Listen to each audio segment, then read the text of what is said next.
There are moments in life when doing nothing becomes impossible, when your conscience won't let you walk away. Sometimes it takes just one person with courage to stand up when everyone else has turned their backs. In the frontier town of Cedar Flats in 1882, folks had learned to ignore the screams coming from Jacob Miller's cabin. His pregnant wife Sarah suffered behind those walls while neighbors pretended not to hear. The nearest lawman was days away, and most people figured it wasn't their place to interfere between a man and his wife. Then a mountain man named Caleb Stone rode into town. When he heard Sarah's cries, he made a choice that would change 3 lives forever. What made this stranger risk everything for people he'd never met? Before we jump back in, tell us where you're tuning in from. And if this story touches you, make sure you're subscribed, because tomorrow I've saved something extra special for you. Caleb Stone had been riding for 3 days when the mountains finally released him into the flatlands. His pack horse carried the winter's worth of furs he'd trapped, along with the pelts of 2 wolves that had been foolish enough to challenge him near his cabin. At 47 years old, he still moved with the careful economy of a man who'd spent most of his life in places where a single mistake could mean death. The high country had been his home for 15 years now, ever since the fever took his wife Margaret and their daughter Emma in the span of a single terrible week. He'd buried them in the spring of 1867, sold the farm in Missouri, and headed west until the mountains swallowed him whole. For a long time, he'd wanted them to, but the mountains had other ideas. They didn't grant him the peace of death. Instead, they taught him how to live with ghosts, how to wake each morning to silence so deep it felt like the world had forgotten how to make sound.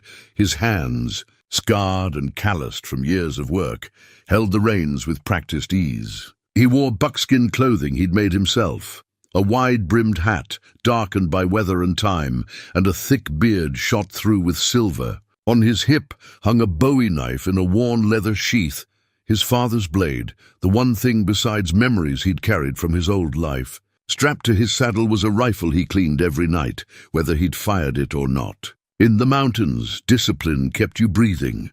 The leather journal in his saddlebag had been Margaret's gift to him on their 10th anniversary. She'd wanted him to write about the farm, about their dreams for Emma's future.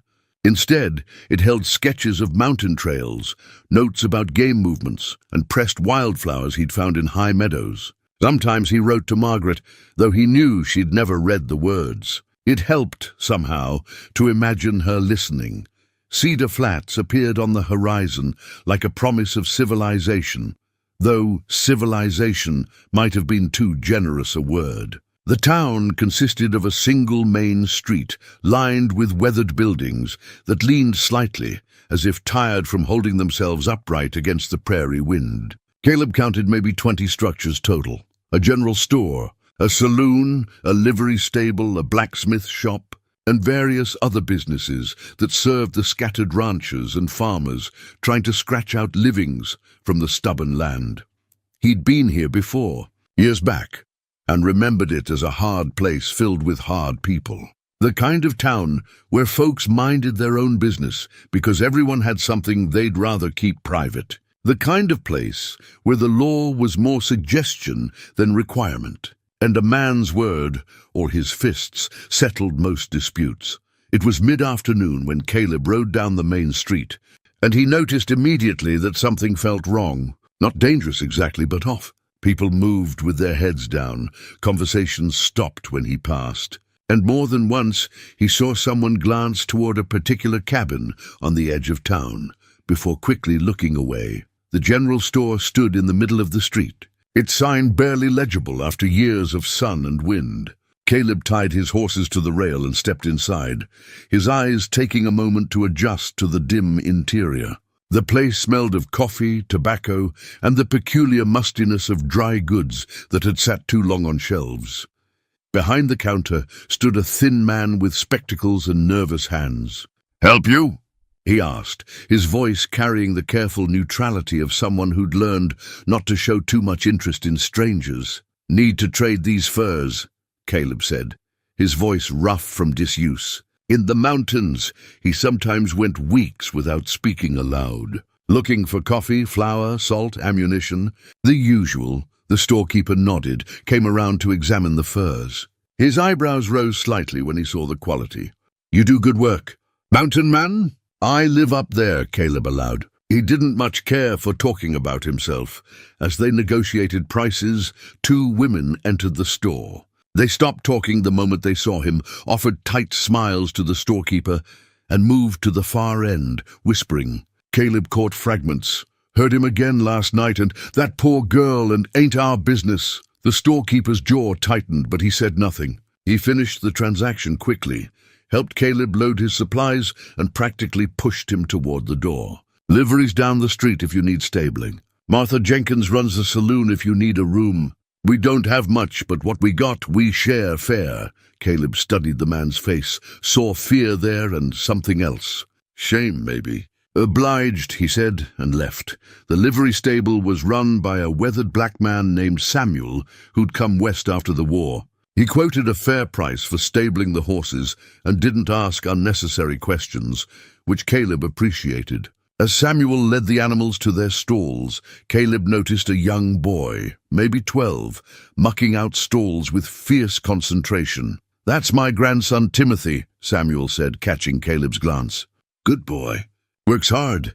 Timothy looked up, met Caleb's eyes for just a moment, then returned to his work. Something in that brief glance told Caleb the boy was scared of something. Not him, something else.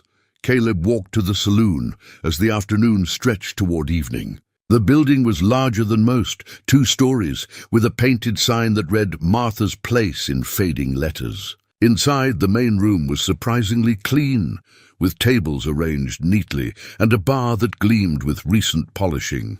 A woman in her 50s stood behind the bar, her grey hair pulled back severely, her eyes sharp and assessing. You'd be the mountain man who rode in, she said. It wasn't a question. Word travels fast in small towns. Just looking for a room and a meal, Caleb replied. Got both. $2 gets you a bed, breakfast, and dinner. Extra $1 if you want a bath drawn. Martha Jenkins studied him with the practiced eye of someone who'd spent decades judging character. You planning on trouble?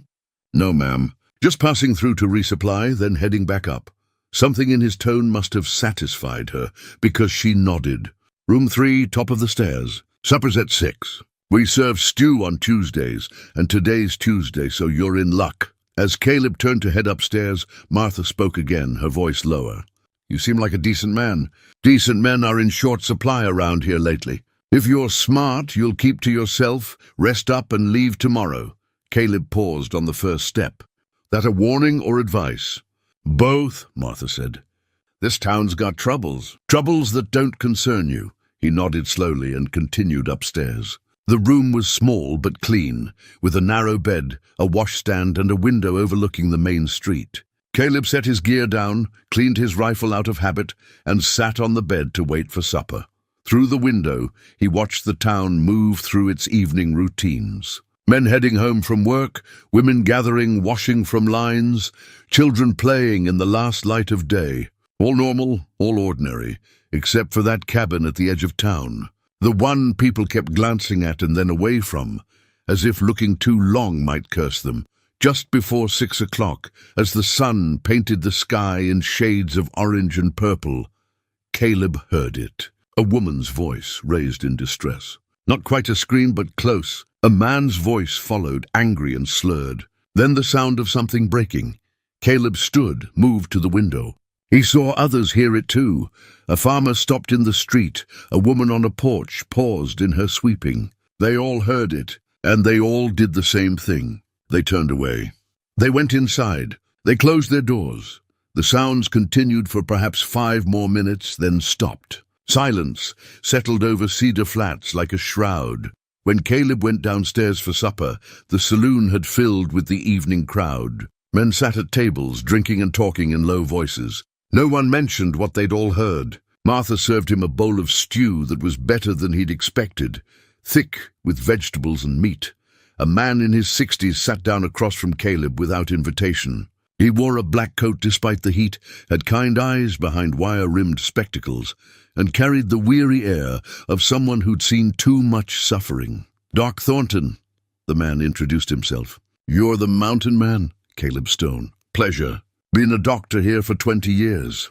He sipped his whiskey, set the glass down carefully. "Martha tells me you're leaving tomorrow." That was the plan. Good plan. "Smart plan." Doc Thornton stared into his whiskey as if it held answers. "Sometimes the smartest thing a man can do is keep riding. Some problems don't have solutions, not ones that a stranger can provide anyway." Caleb ate his stew, said nothing. "But he was listening. There's a man in this town named Jacob Miller," Doc continued, his voice barely above a whisper. "He's got a wife, Sarah. She's 8 months along with their first child." He paused, his jaw working. "He's not a good man, Mr. Stone, and she's not safe. Nobody in this town is brave enough to do anything about it.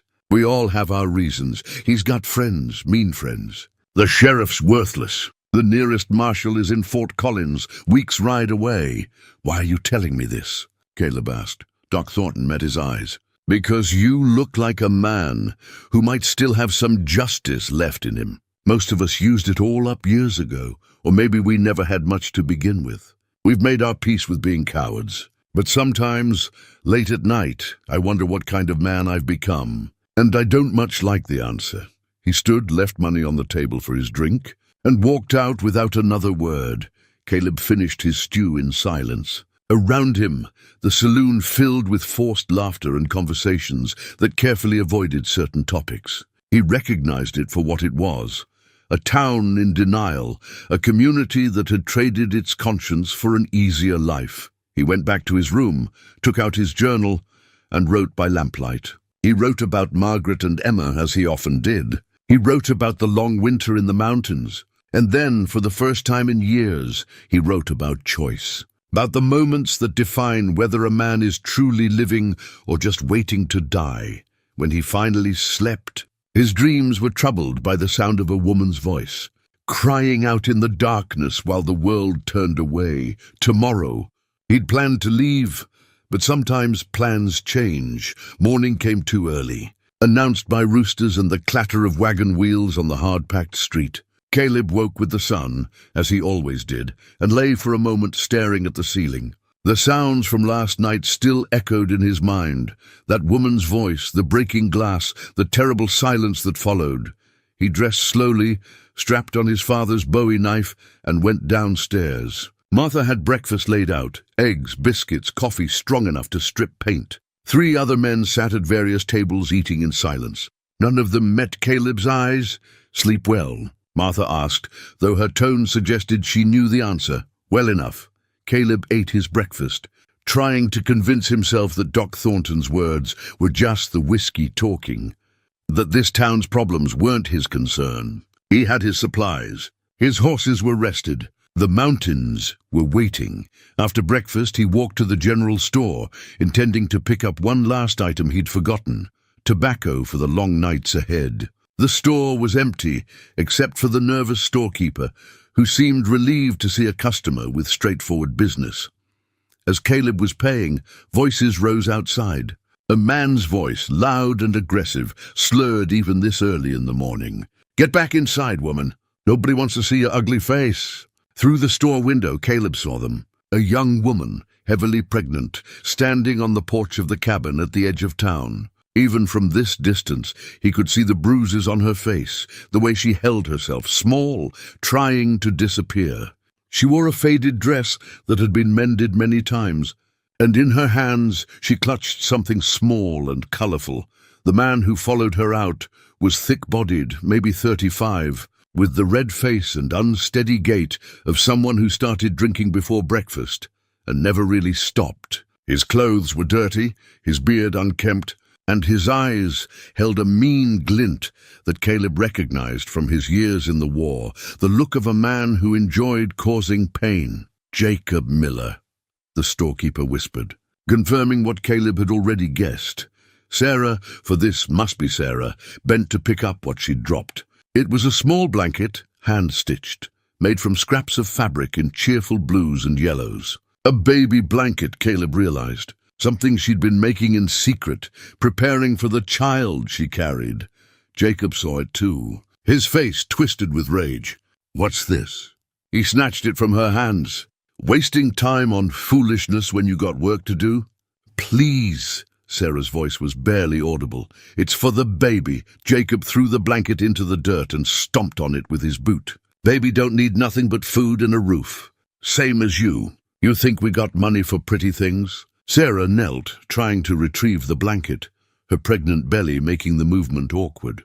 Jacob grabbed her arm, yanked her upright so roughly that she cried out. Several people on the street saw it happen. They all found something else to look at. Caleb felt his hands clench into fists. The storekeeper touched his arm. Don't, he whispered urgently. Just don't. It'll only make things worse for her. Jacob dragged Sarah back toward the cabin. She looked back once at the blanket lying in the dirt, and Caleb saw tears on her face. Then the cabin door slammed shut, and the street returned to its careful normalcy. Caleb stood there for a long moment. How long has this been going on? The storekeeper swallowed hard. 2 years, maybe more. She was from a homestead north of here. Parents died in a fire. Jacob married her a month later, said he was doing her a kindness. Guess we know what his kindness looks like. And nobody does anything? What can we do? The storekeeper's voice cracked. Jacob's got friends. Bull Mackey, Tom Reed, Pete Dawson. Mean men, all of them. They'd burn down anyone who interfered. The sheriff, he's in Jacob's pocket. Gets free whiskey at the saloon Jacob owns on the north side. The law ain't gonna help her. Caleb picked up his tobacco, paid, and walked out. The morning sun was bright, the sky cloudless and blue. A beautiful day. He walked to where the blanket lay in the dirt, bent down, and picked it up.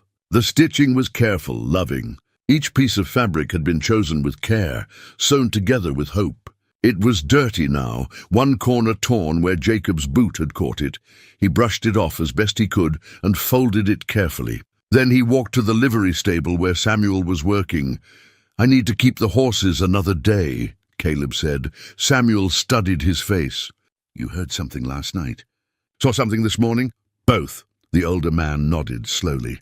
I was a slave once, Mr. Stone, down in Mississippi.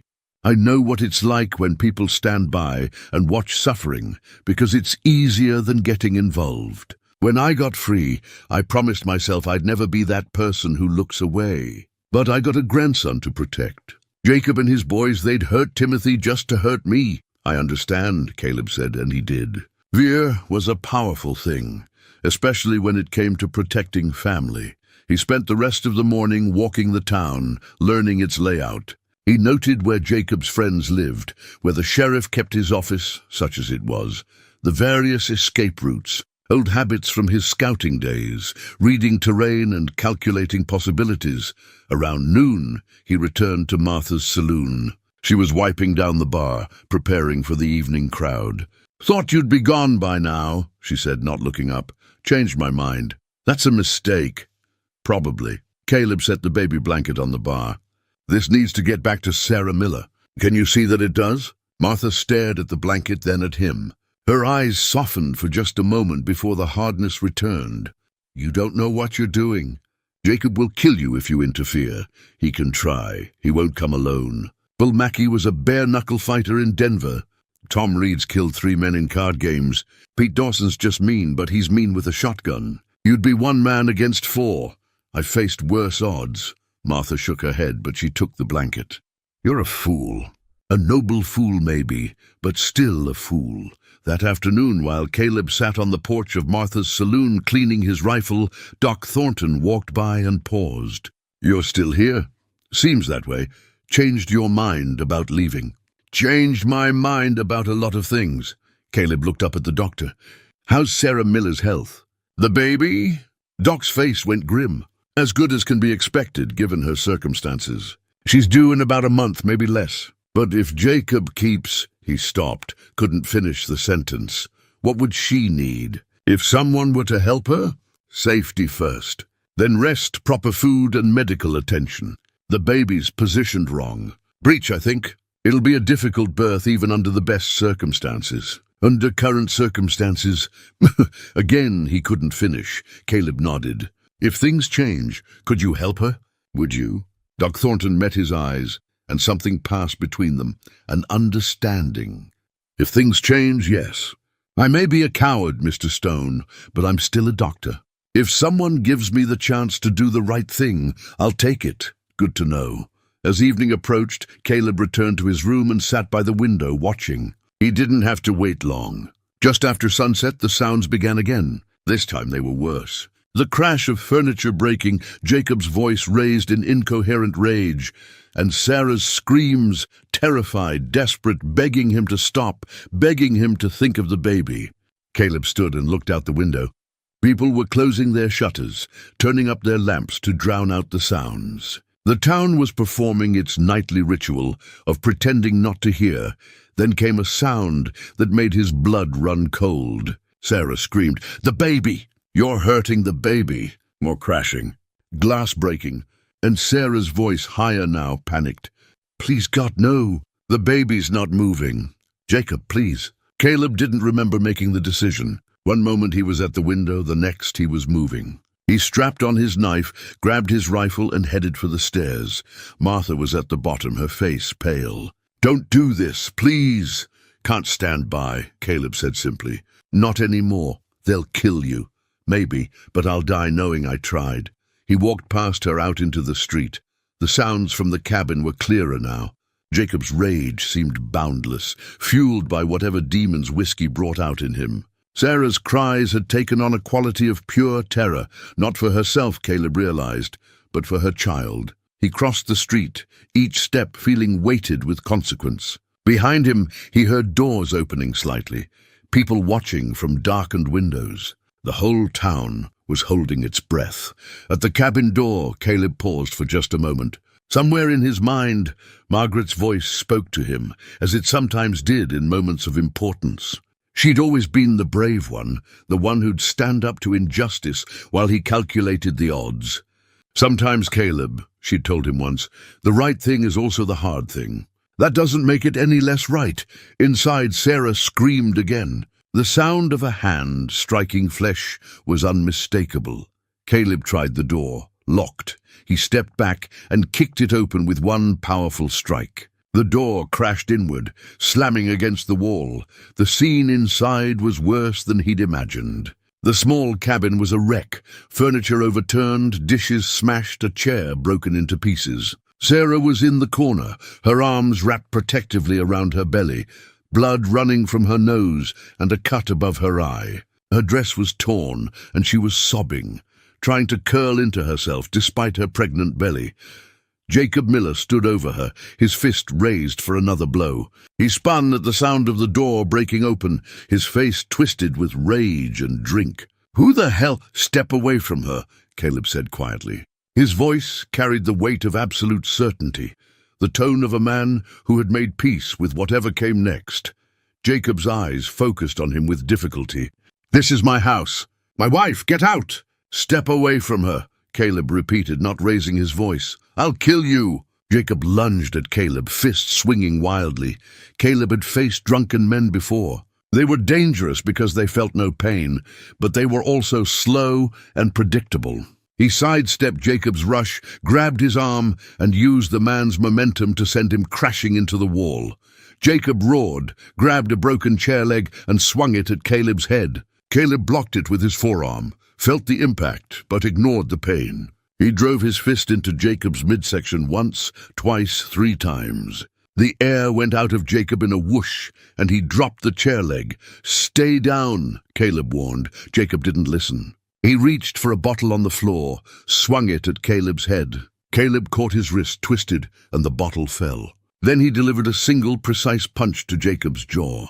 The man's eyes rolled back, and he collapsed to the floor, unconscious.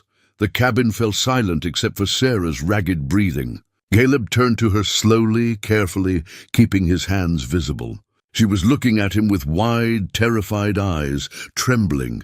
"Sarah," he said gently, "my name is Caleb Stone. I'm not going to hurt you. I'm here to help." She didn't move, just stared at him like a trapped animal. "I need to get you to the doctor. You're bleeding, and we need to make sure the baby's all right." He took a slow step toward her, keeping his voice calm and even.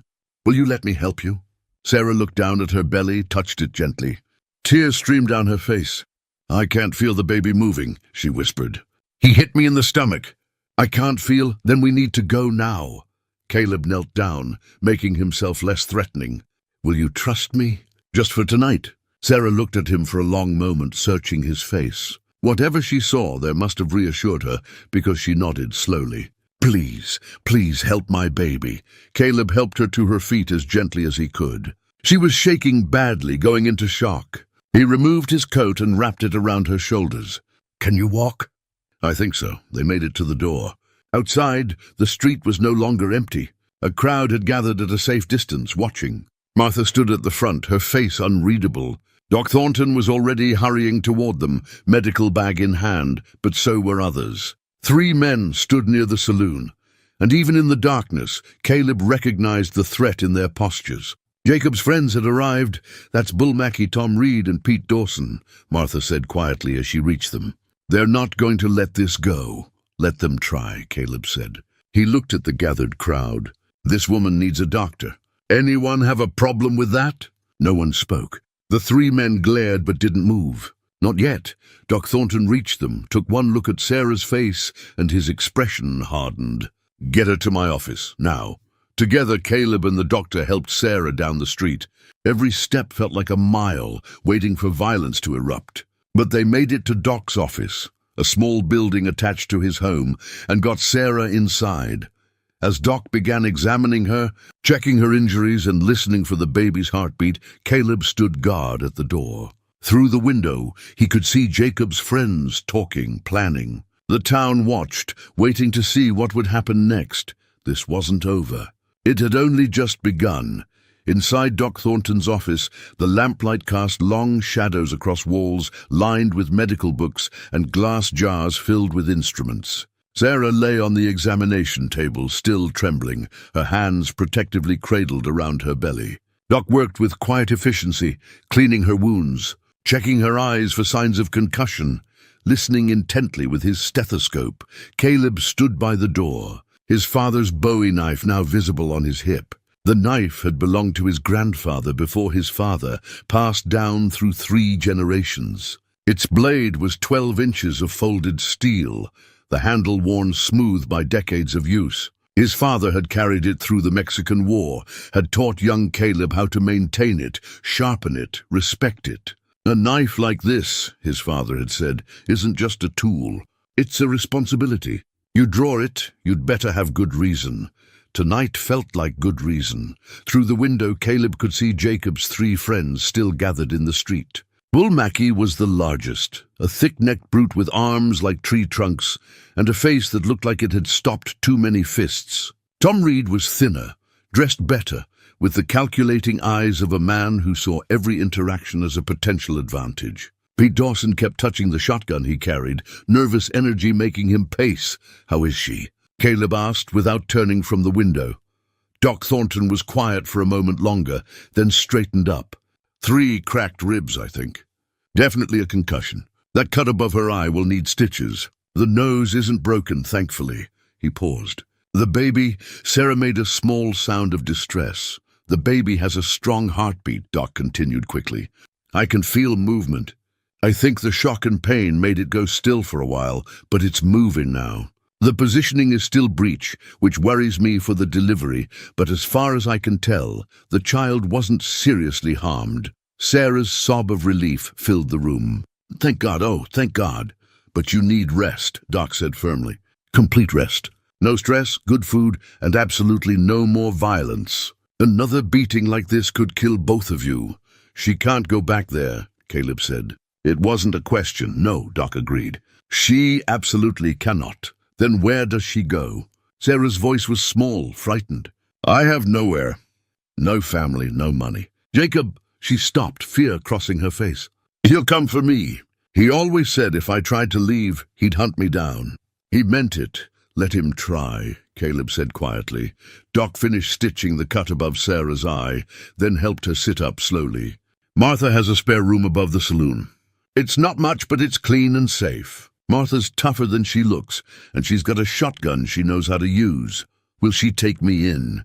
Sarah asked. "I can't pay." "Martha will do the right thing," Doc said with certainty. "Let me talk to her." As if summoned, Martha appeared at the door, letting herself in without knocking. She took one look at Sarah's bandaged face and set her jaw. "I've got the room ready.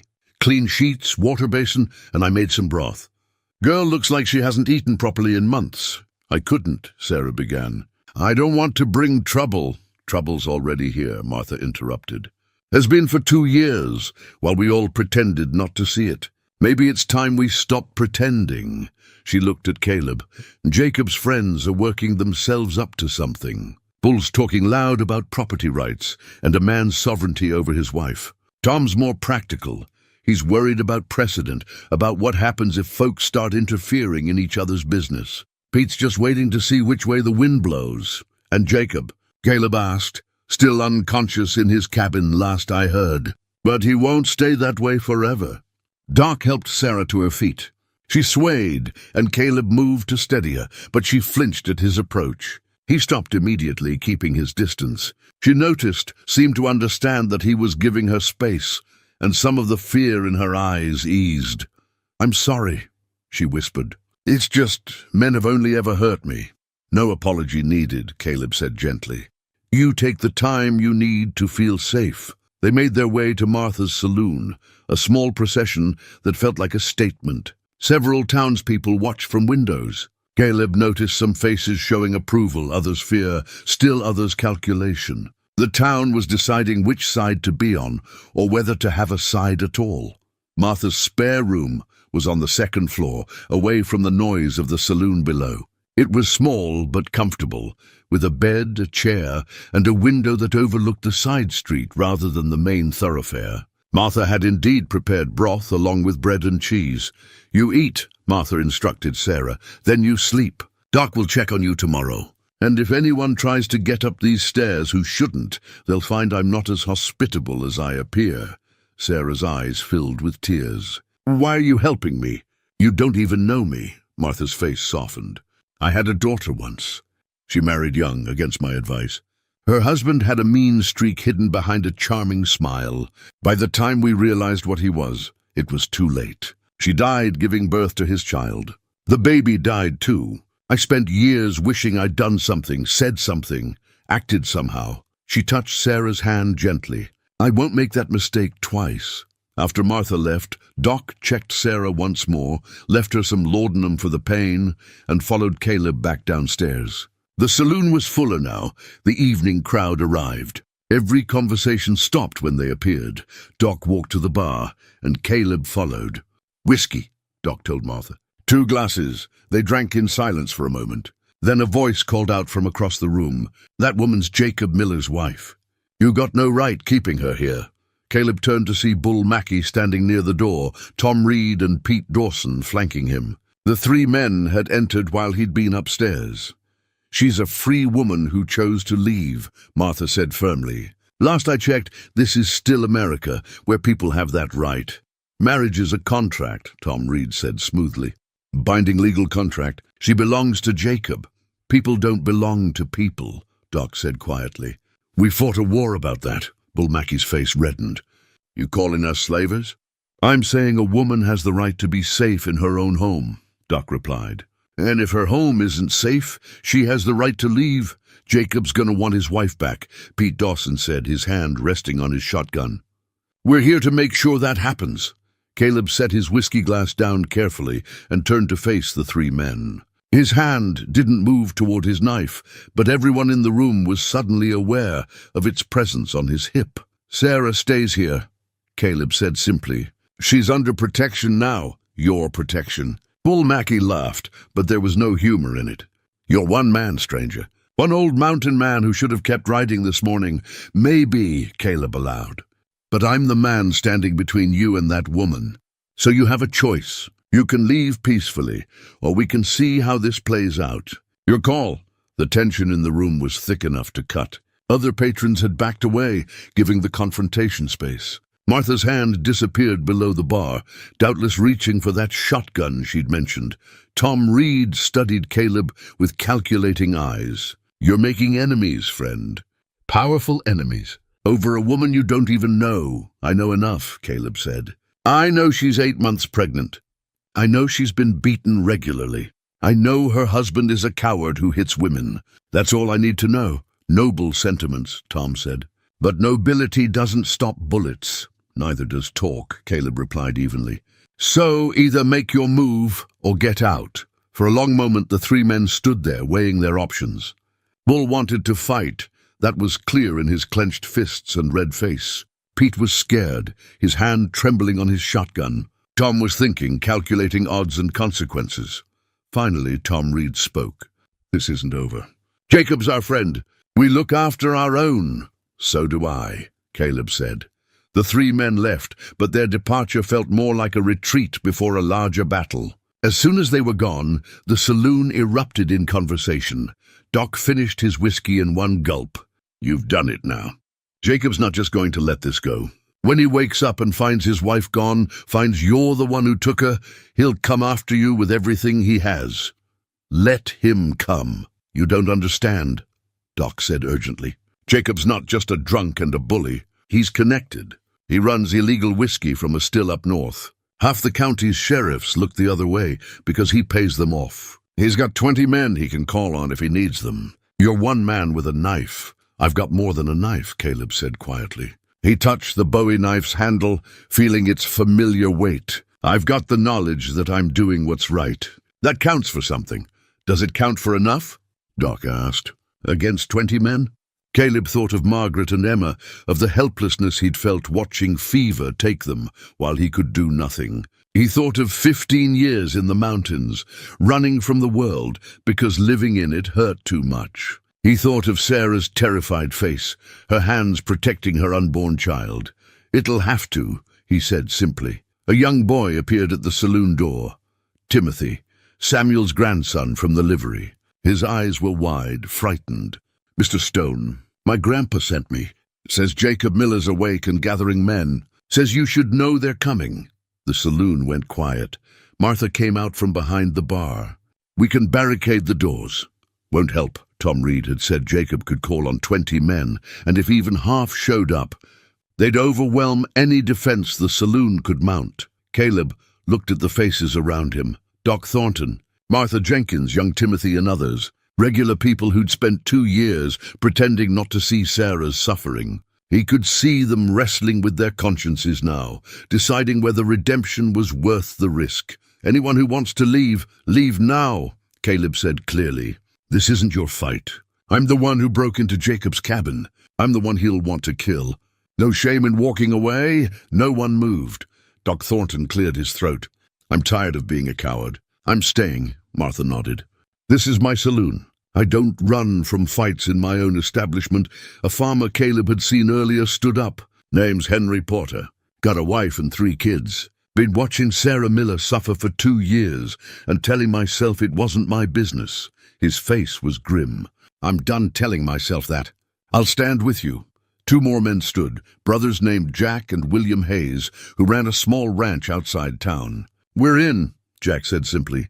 Caleb felt something shift in his chest. For 15 years he'd been alone because he chose to be. Now facing the hardest fight of his life, he found he wasn't alone at all. All right then, he said. We need to prepare. Jacob's coming for Sarah, but he's not getting her. Everyone agreed. They were. Then let's get to work. Dawn arrived with the kind of clarity that made everything feel sharper, more real. Caleb had spent the night taking shifts with Henry and the Hayes brothers, watching the street for any sign of Jacob's approach. But the attack hadn't come. Not yet. Sarah had slept fitfully, the laudanum helping but unable to completely ease her pain. When Martha brought her breakfast, she found Sarah sitting by the window, holding something small and golden in her palm. What's that? Martha asked gently.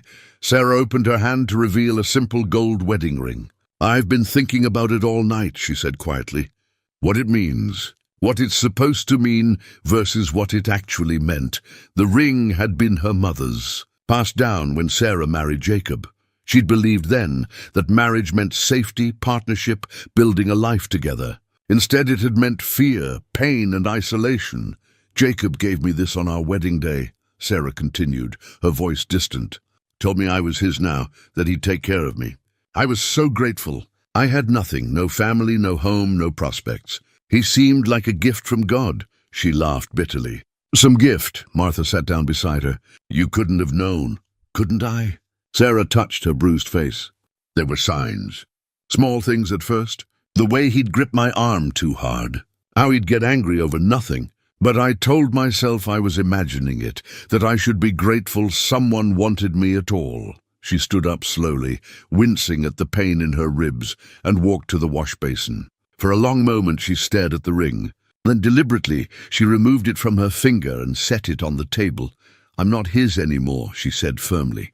I'm my own. And this baby, she touched her belly tenderly, this baby is going to grow up knowing that freedom is worth fighting for.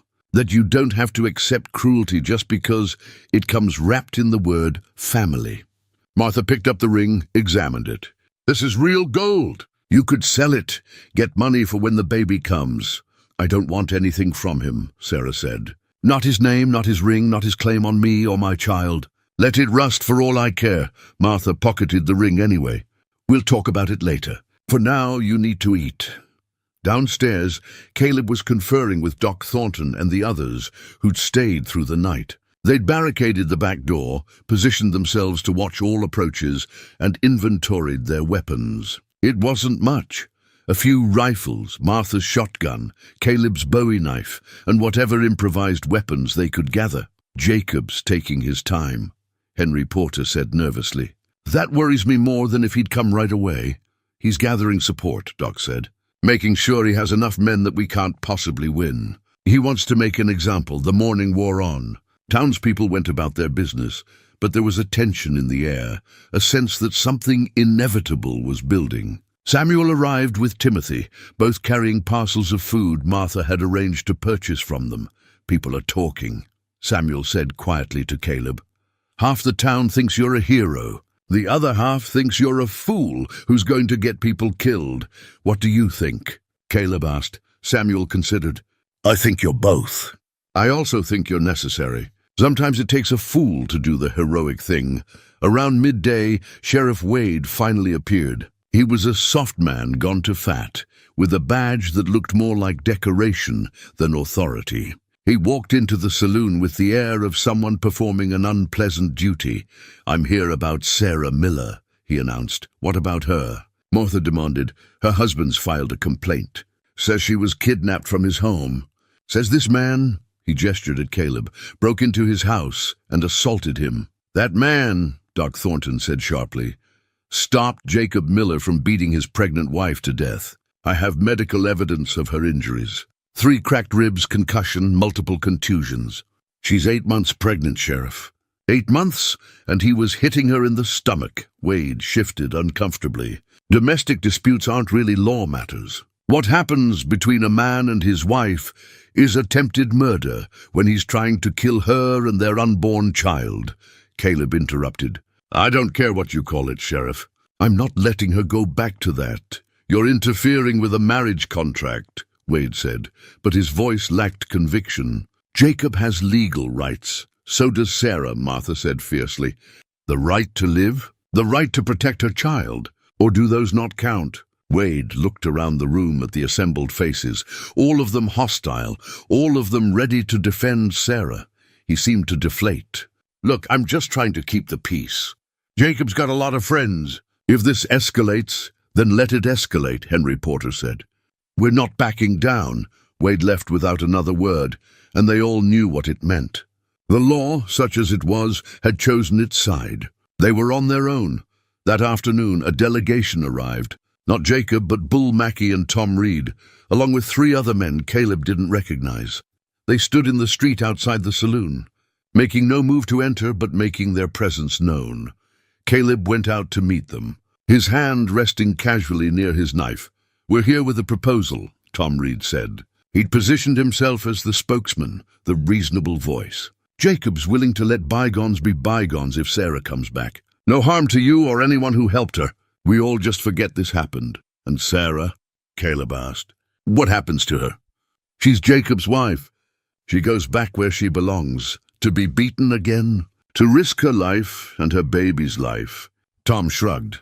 That's between husband and wife. Not our business. Not yours either.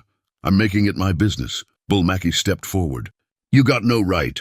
She's his property. She's a human being, Caleb interrupted. Not property. And she's made her choice. She's not going back. Then you're choosing war, one of the other men said. He was young, maybe 25, with the eager eyes of someone who'd never really been tested. Jacob's got 15 men ready to ride. You got what, 5, 6? You can't win this. Maybe not, Caleb said calmly. But we'll make you pay for every inch. And when it's over, when the dust settles and the marshal from Fort Collins finally arrives to investigate why there's bodies in the street, you'll all hang. Because what you're defending isn't a man's rights, it's attempted murder. And the law eventually catches up. Tom Reed's face tightened. He was smart enough to see the logic, to understand that even if they won the immediate fight, they might lose the larger war. You're bluffing. No marshal's coming. Doc Thornton sent a telegram 2 days ago, Caleb lied smoothly. Marshal Hayes is already on his way. Should be here in 3, maybe 4 days. You'd really want to start a war you can't finish before the law arrives? He watched doubt flicker across their faces. It was a good bluff, made better by the calm certainty in his voice. In truth, no telegram had been sent. The nearest telegraph office was in a town 20 miles away. But they didn't know that. Jacob won't wait, Bull Mackey said, but his voice had lost some of its aggression. Then Jacob's a fool, Caleb replied. But you're not, Tom. I can see it in your eyes. You're calculating odds, thinking about consequences. So here's what I'm offering. Walk away. Tell Jacob that Sarah's gone, that she's under protection, and that if he's smart, he'll cut his losses and move on. There's no winning this for him, only different degrees of losing. Tom Reed stared at him for a long moment. Then he turned and walked away, the others following. Bull Mackey looked like he wanted to argue, but Tom's departure made the decision for him. Inside the saloon, Doc Thornton let out a breath he'd been holding. That was well played. But they'll be back. I know, Caleb said. But we bought time. Time for people to think, to let fear cool into reason. Sarah appeared at the top of the stairs, moving carefully. She'd heard everything. You lied for me. About the marshal. I did. Why? You could have let me go back. Ended this cleanly. Caleb looked at her, this young woman with bruises on her face and a child growing inside her, who'd had every reason to give up hope, but somehow hadn't, because giving up on you would be giving up on the idea that people matter more than peace. And I've spent too many years giving up on things that matter. That evening, as the sun set, a remarkable thing happened. People started arriving at the saloon, not to drink or socialize, but to help. A widow named Mrs. Chen brought blankets and food. The blacksmith, a Swedish man named Lars, arrived with tools to reinforce the doors. 3 more farmers came, saying they'd stand watch through the night. We've been ashamed too long, one of them said simply. Time we did right. Sarah sat in her room, overwhelmed by the support from people who'd been strangers yesterday. Martha sat with her, holding her hand. Why now? Sarah asked. Why didn't anyone help before? Because we were waiting for someone else to be brave first, Martha admitted. That's the truth of it. We all knew what was happening. We all felt guilty. But fear's a powerful thing, and it's easier to live with guilt than risk yourself. Then Caleb came along and showed us it was possible to stand up. Sometimes that's all it takes. One person willing to go first. Sarah touched her belly, felt the baby moving strongly now. I want my child to grow up in a world where people don't wait, where they act when they see wrong. Then we'd better make sure your child has that chance, Martha said. Caleb spent the evening preparing. His military training from years ago came back like muscle memory, checking sight lines, planning escape routes, positioning defenders where they'd be most effective. Henry Porter watched him work with growing respect. You've done this before, Henry observed. More than just mountain living. I was a scout in the Indian Wars, Caleb admitted. Long time ago. Different life. Why'd you leave it? Caleb was quiet for a moment. Lost too many good men to bad orders? Started to wonder what we were really fighting for. Then I went home and found something worth fighting for. My wife and daughter. When they died, I lost my reason to fight at all. And now, Caleb looked toward the stairs, where Sarah's room was. Now I remember what it feels like to protect something that matters.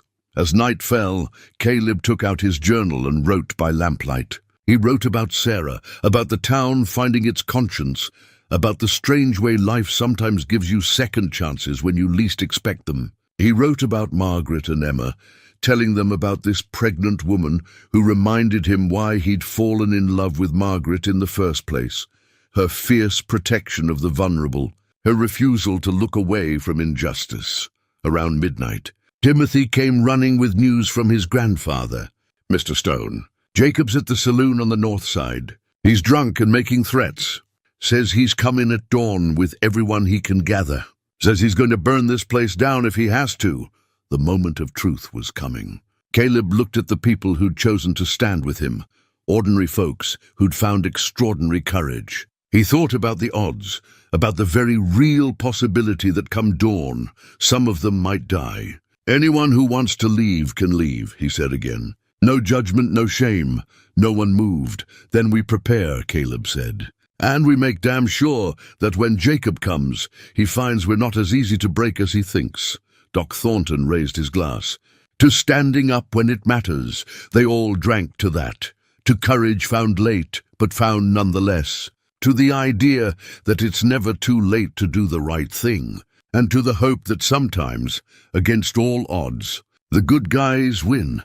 Sarah watched from her window as the defenders prepared. She held the baby blanket that Martha had cleaned and returned to her, her fingers tracing the careful stitches she'd made with love and hope. Tomorrow would bring violence. Tomorrow might bring death. But tomorrow would also bring the dawn, and with it, the chance for a new beginning. She touched her belly and whispered to the child within, "Your mother's not alone anymore, little one. We've got people fighting for us. Real people, brave people. And whatever happens tomorrow, you should know you're already loved by more than just me. You're loved by a whole town that finally found its soul." Outside, Caleb Stone stood watch under the stars, his father's knife at his side, and prepared for the battle to come. Dawn came with fire, not the metaphorical kind, but real flames licking at the back of Martha's saloon. Smoke beginning to curl through the gaps in the boards. Caleb smelled it first, his mountain-trained senses alerting him before the smoke became visible. He woke the others with urgent whispers, and chaos erupted in controlled fashion. "Water!" Martha shouted, already moving. "Before it spreads." While half the defenders rushed to fight the fire with buckets from the well, Caleb understood immediately what was happening. This was a diversion, a tactical move to split their forces and create confusion. Jacob might be a drunk and a coward, but someone advising him new strategy. "Henry, take 3 men and keep watch on the front," Caleb ordered. "This is a feint." He was right. As townspeople rushed to help fight the flames, Bull Mackey crashed through an upstairs window at the side of the building, the one that led to the hallway near Sarah's room. He'd climbed up while everyone was distracted, using a ladder that had been positioned earlier in the darkness. Sarah heard the glass breaking and screamed. She grabbed the small knife Caleb had given her, barely more than a letter opener, and held it with shaking hands. Her heart pounded as Mackie's huge form squeezed through the window, blocking her escape route to the stairs. "Time to go home, Mrs. Miller," Mackie said, advancing on her. "Jacob's waiting." "I'll die first," Sarah said, surprising herself with the strength in her voice. She thought of her baby, of Martha's kindness, of Caleb risking everything for someone he didn't even know. She thought of 2 years of accepting blows because she believed she had no choice. Not anymore. When Mackie lunged for her, she didn't freeze. She drove the small knife forward, catching him in the forearm. It wasn't deep, the blade was too small, but it was enough to make him roar with pain and surprise. "You little—" He swung his meaty fist, but Sarah ducked, her pregnant belly making her clumsy, but determination making her quick. She screamed again, louder this time. Caleb heard her. He abandoned the fire and raced upstairs, taking the steps 3 at a time. He reached the hallway just as Mackie grabbed Sarah by the hair and dragged her toward the broken window. "Let her go!" Caleb's voice cut through the chaos. Mackie turned, Sarah still in his grip, and grinned. "Come make me, old man." The hallway was narrow, maybe 4 feet wide, with Sarah's room at one end and the stairs at the other. Not much room to maneuver. Mackie positioned Sarah between himself and Caleb, using her as a shield. Caleb's mind raced through options. A direct assault would risk Sarah and the baby. But Mackie was trying to get her to that window, where accomplices were presumably waiting below. Every second mattered. "Bull," Caleb said calmly, "you're making a mistake. That fire's under control. My people are watching the front. However many men Jacob brought, they're not going to get through. You're alone up here and you're trapped." "I got the woman," Mackie countered. "That makes you trapped. You've got a pregnant woman who's already stabbed you once. Look at your arm." Mackie glanced down at the blood seeping through his sleeve. Sarah had cut deeper than he'd realized. "Good, let her go and you can walk away," Caleb continued. "I give you my word. But if you hurt her or that baby, there's nowhere in this territory you can hide that I won't find you." Something in Caleb's voice, the absolute certainty, the promise of violence delivered calmly, made Mackie hesitate. In that moment of doubt, Sarah acted. She stomped down hard on his instep with her heel and twisted violently away from his grip.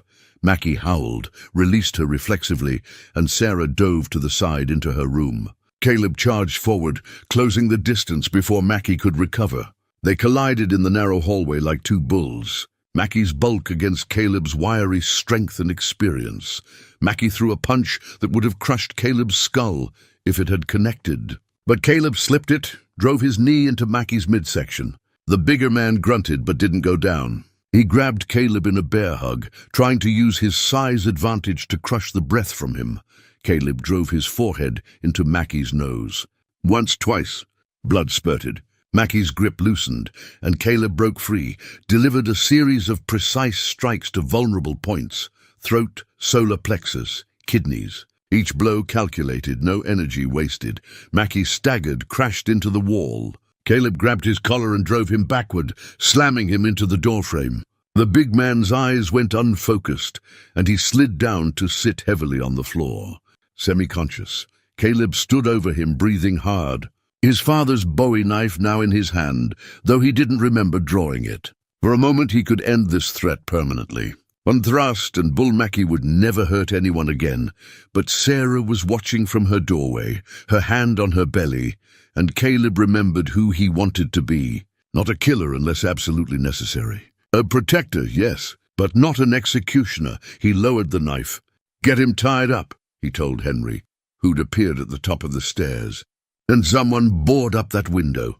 Below, the fire was out, leaving only the acrid smell of smoke. The attack had failed, but it had been closer than Caleb liked. They'd gotten lucky. Bull's arrogance had made him come alone, and Sarah's courage had bought crucial seconds. As the morning sun rose higher, Doc Thornton brought unexpected news. He'd been searching through old medical records, looking for something, and found it in a box of papers from a previous doctor who'd practiced in Cedar Flats years ago. "Look at this," Doc said, spreading a faded wanted poster on Martha's bar. The face on it was younger, cleaner, but unmistakable. "That's Jacob," Martha said. "That's Jacob Marston," Doc corrected. "Not Miller. He changed his name. He's wanted in Kansas for murder. Killed a man in a bar fight in Dodge City 3 years ago. Beat him to death over a poker game." The room went silent as everyone absorbed this information. "So he's not just an abuser," Henry said slowly. "He's a killer, a wanted killer," Doc emphasized. "There's a warrant. This changes everything. We're not just protecting Sarah from a bad husband. We're harboring a witness against a murderer." Caleb studied the poster. The reward was $200, enough to interest any bounty hunter. More importantly, it meant federal law had a stake in this. The marshal's office would care about a wanted murderer, even if they didn't care much about domestic violence. "Can we send for a real lawman now?" one of the farmers asked. "Show them this." "The nearest federal marshal is in Fort Collins," Doc said. 4 days' ride, maybe 5. "We'd need to send someone who could get through Jacob's men watching the roads." "I'll go," young Timothy volunteered. His voice cracked on the words, but his determination was clear. "I'm small fast. I can slip past them on the back trails my grandpa showed me." Samuel appeared in the doorway, having heard his grandson's offer. "No, too dangerous. Grandpa, you taught me those trails so I could help when it mattered, Timothy argued. This matters. That lady up there needs help. Her baby needs help. I can do this. The debate was heated but brief. Time was critical. Every hour they delayed was another hour Jacob had to gather forces or flee. Finally, with great reluctance, Samuel agreed. Doc wrote out a detailed message explaining the situation, included the wanted poster, and sealed it with wax. Give this directly to Marshal Hayes. No one else. You understand? Timothy nodded solemnly, tucked the package inside his shirt. I'll ride fast and careful, promise. Caleb walked with the boy to the livery stable. As Timothy prepared his fastest horse, Caleb pressed a silver dollar into his hand. That's for you, for being brave. Your grandfather's proud, even if he's too scared to say it, Mr. Stone. Why are you doing all this? For a woman you don't even know? Caleb was quiet for a moment, watching the boy check his saddle. I had a daughter once. She'd be about Sarah's age now, if she'd lived. Sometimes I think about what kind of world I'd want her to grow up in. A world where people help each other, where men like Jacob don't get away with cruelty just because everyone's too scared to stop them. He met Timothy's eyes. You riding to Fort Collins? That's the kind of courage that makes the world better.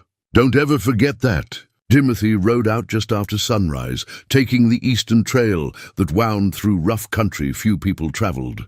Within an hour he was out of sight, and all they could do was hope he'd make it through. Back at the saloon, Sarah was shaken but resolute. He tried to take me, she said to the gathered defenders. Bull Mackey tried to drag me back. If I'd been alone, if Caleb hadn't been here, she couldn't finish the sentence. But you weren't alone, Martha said firmly. And you fought. You drew blood. That took strength. I was terrified. Courage isn't not being scared, Caleb said. It's being scared and acting anyway. You did that. Your baby's going to hear that story someday. As they cleaned up from the fire and reinforced their defenses, word spread through town about the wanted poster. The revelation that Jacob Marston was a murderer on the run changed calculations. Some who'd been sympathetic to his cause, believing in a man's right to his wife, now saw him for what he truly was, a violent criminal. More people came forward to help. A rancher named Macready arrived with 3 of his hands, all armed. Heard about the wanted poster, he said to Caleb. Can't have murderers operating free in our territory. We're with you. By noon they had 15 defenders, well armed and positioned. The dynamic had shifted. Jacob was no longer just a local bully. He was a fugitive, and those supporting him were harboring a criminal. Inside his cabin, Jacob Miller, or Marston, drank and raged. Tom Reed and Pete Dawson tried to reason with him, but the appearance of that wanted poster had shattered his composure. All the violence in his nature, usually directed at Sarah, now sought other outlets. They've ruined me, Jacob snarled. That mountain man, that meddling doctor, all of them. I'll kill them. I'll kill them all. Jacob, you need to run, Tom urged. Get out of the territory. That poster changes everything. Run? After they stole my wife? Made me look weak? You're wanted for murder, Tom shouted. Pride isn't worth hanging for. But Jacob was beyond reason. The combination of alcohol, humiliation, and cornered animal desperation had pushed him past rational thought. He'd gathered 11 men, the dregs of the surrounding homesteads, criminals and malcontents who owed him favors or shared his mean nature. Tonight, Jacob decided. We hit them tonight. Kill anyone who resists. Burn the place if we have to. I want my wife back, and I want that mountain man dead. As the day wore on toward evening, both sides prepared for the confrontation everyone knew was coming. The town of Cedar Flats, which had spent years avoiding conflict, now found itself the stage for a battle that would determine not just Sarah's fate, but the soul of the community itself. Caleb cleaned his rifle, sharpened his father's bowie knife, and thought about the strange path that had led him here. 3 days ago, he'd been alone in the mountains, convinced his life held no more purpose than survival. Now he was preparing to defend a pregnant woman and possibly die doing it. Margaret would have approved, he thought. She'd always said the measure of a man wasn't what he did when it was easy, but what he chose when it was hard. He took out his journal and wrote what might be his final entry.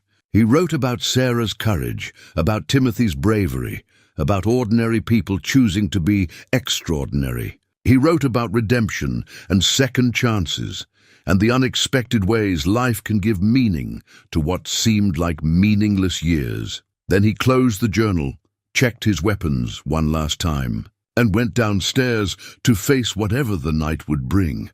The attack came at midnight, just as Caleb had predicted. Not a direct frontal assault, but something more cunning and more desperate. Jacob and his men set fire to the back of the saloon again, but this time with real commitment, using lamp oil to ensure it would spread quickly.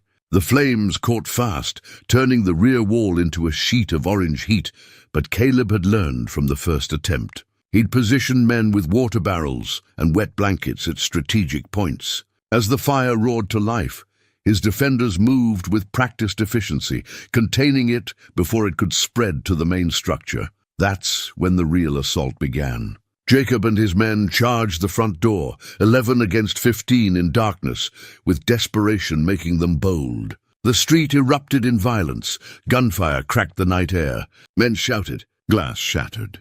The peaceful frontier town became a battlefield, and families huddled in their homes, praying for it to end. Inside the saloon, Caleb had positioned his defenders carefully.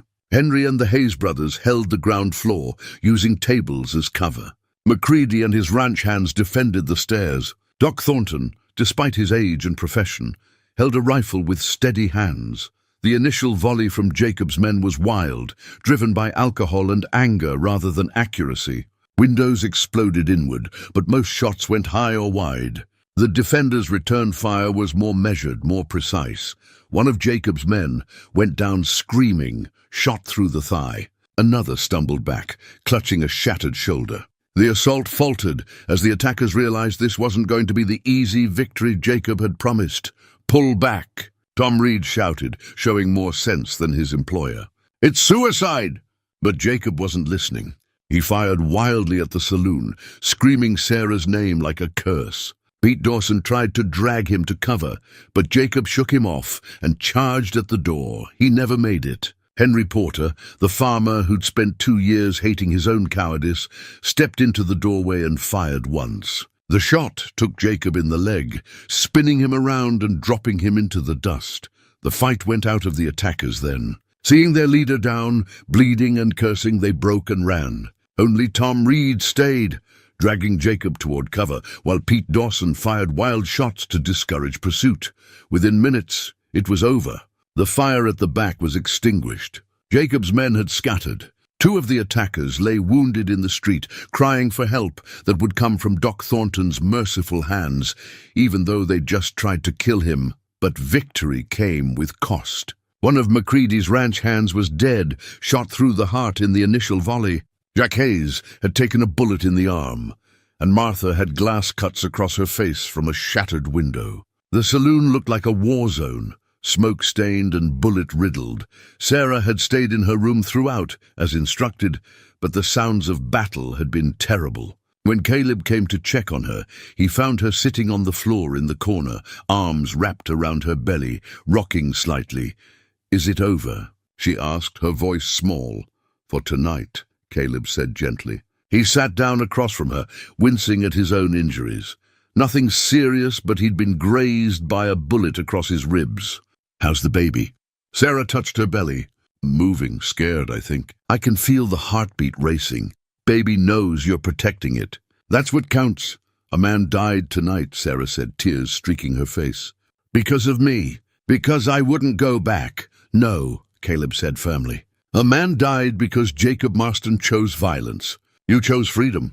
There's a difference. Don't ever let anyone tell you otherwise." They sat in silence for a moment, listening to the sounds of cleanup below, broken glass being swept, wounded being tended, the dead being carried to Doc's office with reverence and sorrow. "Mr. Stone?" Sarah's voice was quiet. "Why are you really doing this?" "Please, the truth." Caleb was quiet for a long moment. Then he reached into his pocket and pulled out his silver pocket watch. It was dented, scratched, the glass cracked but still intact. He opened it, revealing a faded photograph inside the cover. A woman with kind eyes and a little girl with pigtails. My wife Margaret, he said softly. And our daughter Emma. She was 7 when this was taken, 8 when she died. Sarah looked at the photograph, then at Caleb's face, seeing the grief still there after 15 years. Fever took them both in the same week, Caleb continued. I was helpless. All I could do was watch them slip away, hold their hands and fail to save them. When it was over, I had nothing left. No reason to stay in the world of the living. So I went to the mountains and became a ghost. He closed the watch carefully, wound it out of habit, though it had stopped keeping proper time years ago. But ghosts don't really live, Sarah. They just exist. For 15 years, that's all I did. Then I rode into this town and heard you scream, and something in me woke up. Maybe it was seeing someone I could actually help. Maybe it was being given a second chance to protect someone when I couldn't protect my own family. I don't know. But I know that for the first time since I buried Margaret and Emma, I feel like I have a purpose again. Sarah reached out and touched his hand. They'd be proud of you. Your wife and daughter. What you're doing here, it's the kind of thing that makes their deaths mean something. Does that make sense? It did, more than she knew. Caleb felt something in his chest loosen. A grief knot he'd carried so long it had become part of him. Not gone, never gone, but somehow lighter. Get some rest, he said, standing. Tomorrow brings new challenges. Downstairs, the defenders were exhausted but grimly satisfied. They'd held. They'd won. But they all knew this wasn't over. Doc Thornton was treating the wounded, both defenders and attackers. The Hippocratic oath didn't distinguish between sides, and he worked on everyone with equal care. One of Jacob's men, the one shot in the thigh, grabbed Doc's wrist. "Why help me?" the man gasped. "We tried to kill you." "Because I'm a doctor," Doc said simply, "and because every life matters, even the ones being wasted on bad causes." Around 3 in the morning, a rider approached cautiously, hands raised to show he was unarmed. It was Tom Reed, looking haggard and defeated. "I'm here under flag of truce," he called out. Caleb came out to meet him, rifle in hand. "Say your piece." "Jacob's bad hurt. Needs a doctor. I'm asking, not demanding, if Doc Thornton would treat him. After he tried to burn us out? Kill us?" "Yeah," Tom said quietly. "After all that, because I'm starting to realize I've been on the wrong side of this. Jacob, he's not right in the head. Never was, but I made excuses. Told myself it wasn't my business, helped him anyway. That man who died tonight, one of your ranchers, that blood's on my hands too." Caleb studied him for a long moment. "You're asking for mercy after showing none. I guess I am. That make me a hypocrite? Makes you human." Caleb turned to Doc Thornton, who'd heard the conversation. "Your call, Doc." Doc grabbed his bag without hesitation. "Take me to him, but understand, I'm doing this for my oath, not for him." As Doc left with Tom Reed, Martha came to stand beside Caleb. "You think it's a trap?" "No. I think Tom Reed finally found his conscience. Happens sometimes, usually too late." The night crawled toward dawn. Caleb sat on the saloon porch, his pocket watch in his hand, winding it mechanically. The watch had belonged to Margaret. She'd given it to him on their 5th anniversary, engraved on the back with the words, "May you always find your way home." For years, he'd thought home was a place, their farm in Missouri, later his cabin in the mountains. Now he was beginning to understand that home might be something else, a purpose, a reason to care, people worth protecting. Doc returned just before sunrise. "Jacob will live, though he'll limp the rest of his days. That bullet shattered his kneecap. He won't be charging anyone again." "Did he say anything?" "Mostly curses. But at the end, when the laudanum started working, he said something strange. He said, 'Sarah was the only good thing I ever had, and I destroyed her like I destroy everything.' Then he passed out." Doc looked tired, ancient. "You know what the sad thing is? I think he actually believes that. In his twisted mind, he loved her. He just didn't know how to love anything without breaking it." "That's not love," Martha said quietly. "That's possession. That's sickness." As the sun rose, painting Cedar Flats in shades of gold and orange, the town came out to see the damage. The saloon stood, smoke-stained and battle-scarred, but intact. The dead rancher lay in Doc's office, peaceful in death, and his friends stood vigil. Sarah appeared on the saloon balcony, the morning light behind her, and the town looked up at her. This woman who'd been invisible for 2 years, whose suffering they'd ignored, was now the center of everything. She was the reason they'd found their courage, the catalyst that had forced them to become better than they'd been.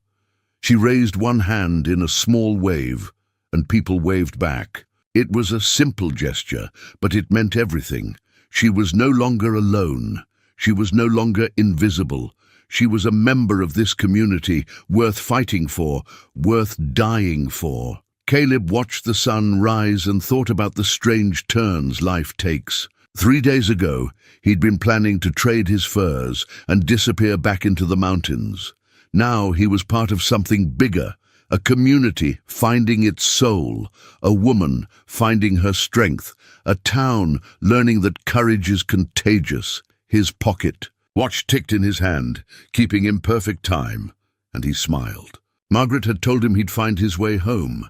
It had just taken 15 years and a pregnant woman named Sarah to show him where home actually was. Not a place, not a memory, but a choice. The choice to care, to fight, to stand up when it would be easier to walk away. That was home. That was purpose. That was what it meant to be alive again. 2 days passed in uneasy peace. Jacob's men had scattered, most of them slipping out of Cedar Flats entirely, wanting no part of whatever came next. Jacob himself lay in a back room of Doc's office, his legs splintered and bandaged, guarded by volunteers who rotated shifts. He was a prisoner in all but name, waiting for whatever justice would arrive. Sarah was recovering, gaining strength. The baby moved vigorously now, and Doc estimated she had maybe 2 weeks before labor began. The breech position still worried him, but there was nothing to do except wait and prepare. Caleb spent his time helping repair the saloon's damage, standing watch and walking the town. He'd become a familiar sight. This quiet mountain man who'd appeared from nowhere and changed everything. Children waved at him. Women nodded respectfully. Men shook his hand and called him friend. It felt strange, being part of a community again. Good strange, but strange nonetheless. On the morning of the 3rd day, the telegraph operator came running to the saloon, waving a yellow paper. "Mr. Stone, Doc Thornton, you need to see this." The telegram was from Fort Collins, sent by Marshal Clayton Hayes. Caleb read it once, then again, his expression shifting from surprise to something like wonder. "What is it?" Martha demanded. "Timothy made it through," Caleb said. "The marshal received our message. He's coming, should arrive by afternoon." He paused, reading further. "But there's more. The marshal did some investigating. He found something we didn't know." He handed the telegram to Doc, who read it aloud. "Jacob Marston wanted for murder in Kansas. Additional information. First wife Elizabeth Marston filed charges attempted murder before fleeing. Previously believed dead. Recently located in Denver. Willing to testify. Bringing her with me. Arrive approximately 3 p.m. today. Marshal Clayton Hayes." The saloon went silent as everyone absorbed this information. "Jacob's first wife is alive," Martha said slowly. "I thought everyone said she died, that he buried her somewhere up north." "He told everyone she died," Doc said, his voice shaking with anger. "But he tried to kill her, just like he's been trying to kill Sarah. She escaped somehow. She's been alive this whole time." Sarah sank into a chair, her hand on her belly. "There's another woman who went through what I've been going through. Who escaped? Who survived? And who's coming here to help make sure he faces justice," Caleb added. "This changes everything. We don't just have the wanted poster, we have a witness, someone who can testify to Jacob's pattern of violence, his attempts at murder. Combined with what he's done to Sarah, with the attack on the saloon, he's facing the rope for certain now." Word spread through Cedar Flats like wildfire. By noon, the entire town knew that Jacob's first wife was alive and coming with a federal marshal. The mood shifted from anxious waiting to something like anticipation. Justice was coming, real justice, backed by federal authority. But in Doc's back room, Jacob's reaction was very different. When Tom Reed came to tell him the news, feeling he owed the man that much, Jacob's face went white as chalk. "Elizabeth," he whispered. "Elizabeth's alive." "You thought you'd killed her," Tom said. It wasn't a question. Jacob didn't answer directly. Instead, he stared at the ceiling, his eyes unfocused, and began to talk. Perhaps it was the laudanum, loosening his tongue. Or perhaps it was the knowledge that he was doomed, and confession no longer mattered. "I left her in a snowstorm," he said flatly. 3 years ago. She was bleeding from where I'd hit her. I took her horse, took her coat, left her to freeze. When I came back the next day, there was no body. Wolves, I thought. Or she'd crawled somewhere to die. Either way, she was gone, and I was free. Tom Reed felt sick listening to this casual admission of attempted murder. "You're a monster." "I'm a man who wanted what was mine to stay mine," Jacob said. "Elizabeth tried to leave me. Can't let a woman leave. Shows weakness. Then I met Sarah, sweet, grateful Sarah with no family to protect her. Thought I'd do better the second time. But she was weak too. They're all weak. Can't take what's necessary to make them strong." "You're insane." Jacob laughed, a harsh sound without humor. "Maybe. Doesn't matter now. Elizabeth's coming and she'll tell them everything. I'll hang. So will you, probably, for helping me." Tom Reed stood up. "I'm done helping you. I'm done making excuses. When that marshal arrives, I'm telling him everything I know. Maybe it'll save my neck, maybe it won't. But at least I'll stop being the man who stood by and let you destroy lives." He walked out, leaving Jacob alone with his demons and his shattered leg. At 3 o'clock precisely, 2 horses appeared on the eastern road. One carried a man in his 50s wearing a marshal's badge, sitting tall in the saddle with the bearing of someone who'd spent decades enforcing law. The other carried a woman. Elizabeth Marston was in her early 30s, dressed in practical traveling clothes, her dark hair pulled back severely from a face that bore the marks of someone who'd survived something terrible. There were old scars on her face, faint now but visible, and her eyes held a wariness that came from hard experience. But there was also strength there. She'd survived Jacob Marston's attempt to murder her. She'd built a new life. And now she was here to ensure he never hurt anyone again. Sarah watched from the saloon window as the 2 riders approached. Martha stood beside her, holding her hand. "That's her," Sarah whispered. "That's the woman who got away." "That's the woman who's going to help you stay away," Martha corrected. Marshal Hayes dismounted first, surveying the battle-scarred saloon with experienced eyes. He was a solid man with grey hair and a weathered face that had seen too much violence but hadn't become callous to it. When Caleb came out to meet him, they shook hands like equals. "You'd be Caleb Stone, the mountain man who started all this," Hayes said. "I'm Caleb Stone. I didn't start anything. I just stopped standing by." Hayes nodded approvingly. "Young Timothy gave me quite a report. Brave kid. You trained him well. That's his grandfather's doing, not mine." Elizabeth Marston dismounted more slowly, her movements careful, as if she was still not entirely sure this place was safe. Her eyes swept the town, taking in everything, until they landed on the saloon and on Sarah visible in the second-floor window. Their eyes met across the distance. 2 women connected by the same violent man, by shared trauma and survival. Elizabeth's expression softened, and she raised one hand in a gesture that was part greeting, part acknowledgement, part solidarity. Sarah raised her hand in return, tears streaming down her face. "I'd like to see him," Elizabeth said to the marshal. "I'd like to see Jacob and let him know I'm alive, that I survived, that he failed." "That's your right," Hayes said. "But are you sure? Sometimes facing the past again." "I've been facing it every day for 3 years, Elizabeth interrupted firmly. "But I've been facing it alone, in my memories, where he still has power. Today I face it in reality, where I have the power." Yes, I'm sure. Doc Thornton led them to the back room where Jacob was kept. 2 guards stood aside, and the door opened. Jacob looked up from his cot, saw Elizabeth standing there very much alive, and his face went through a series of expressions: shock, disbelief, rage, and finally something like fear. "Hello, Jacob," Elizabeth said calmly. Surprised. You're dead. You should be dead." Elizabeth finished. "Yes, that was your plan. Leave me in the snow, bleeding and freezing. Take my horse, my coat. Make sure I couldn't get to shelter. You thought I'd be dead by morning. How did I survive?" Elizabeth moved closer, and Jacob actually pressed back against the wall. "A trapper found me, an old Ute man who was checking his lines. He took me to his camp, kept me alive through the pneumonia that followed. When I was strong enough, he guided me to a settlement. I told them my husband had tried to kill me. They helped me disappear, helped me start over in Denver." She pulled out a leather folder from her bag.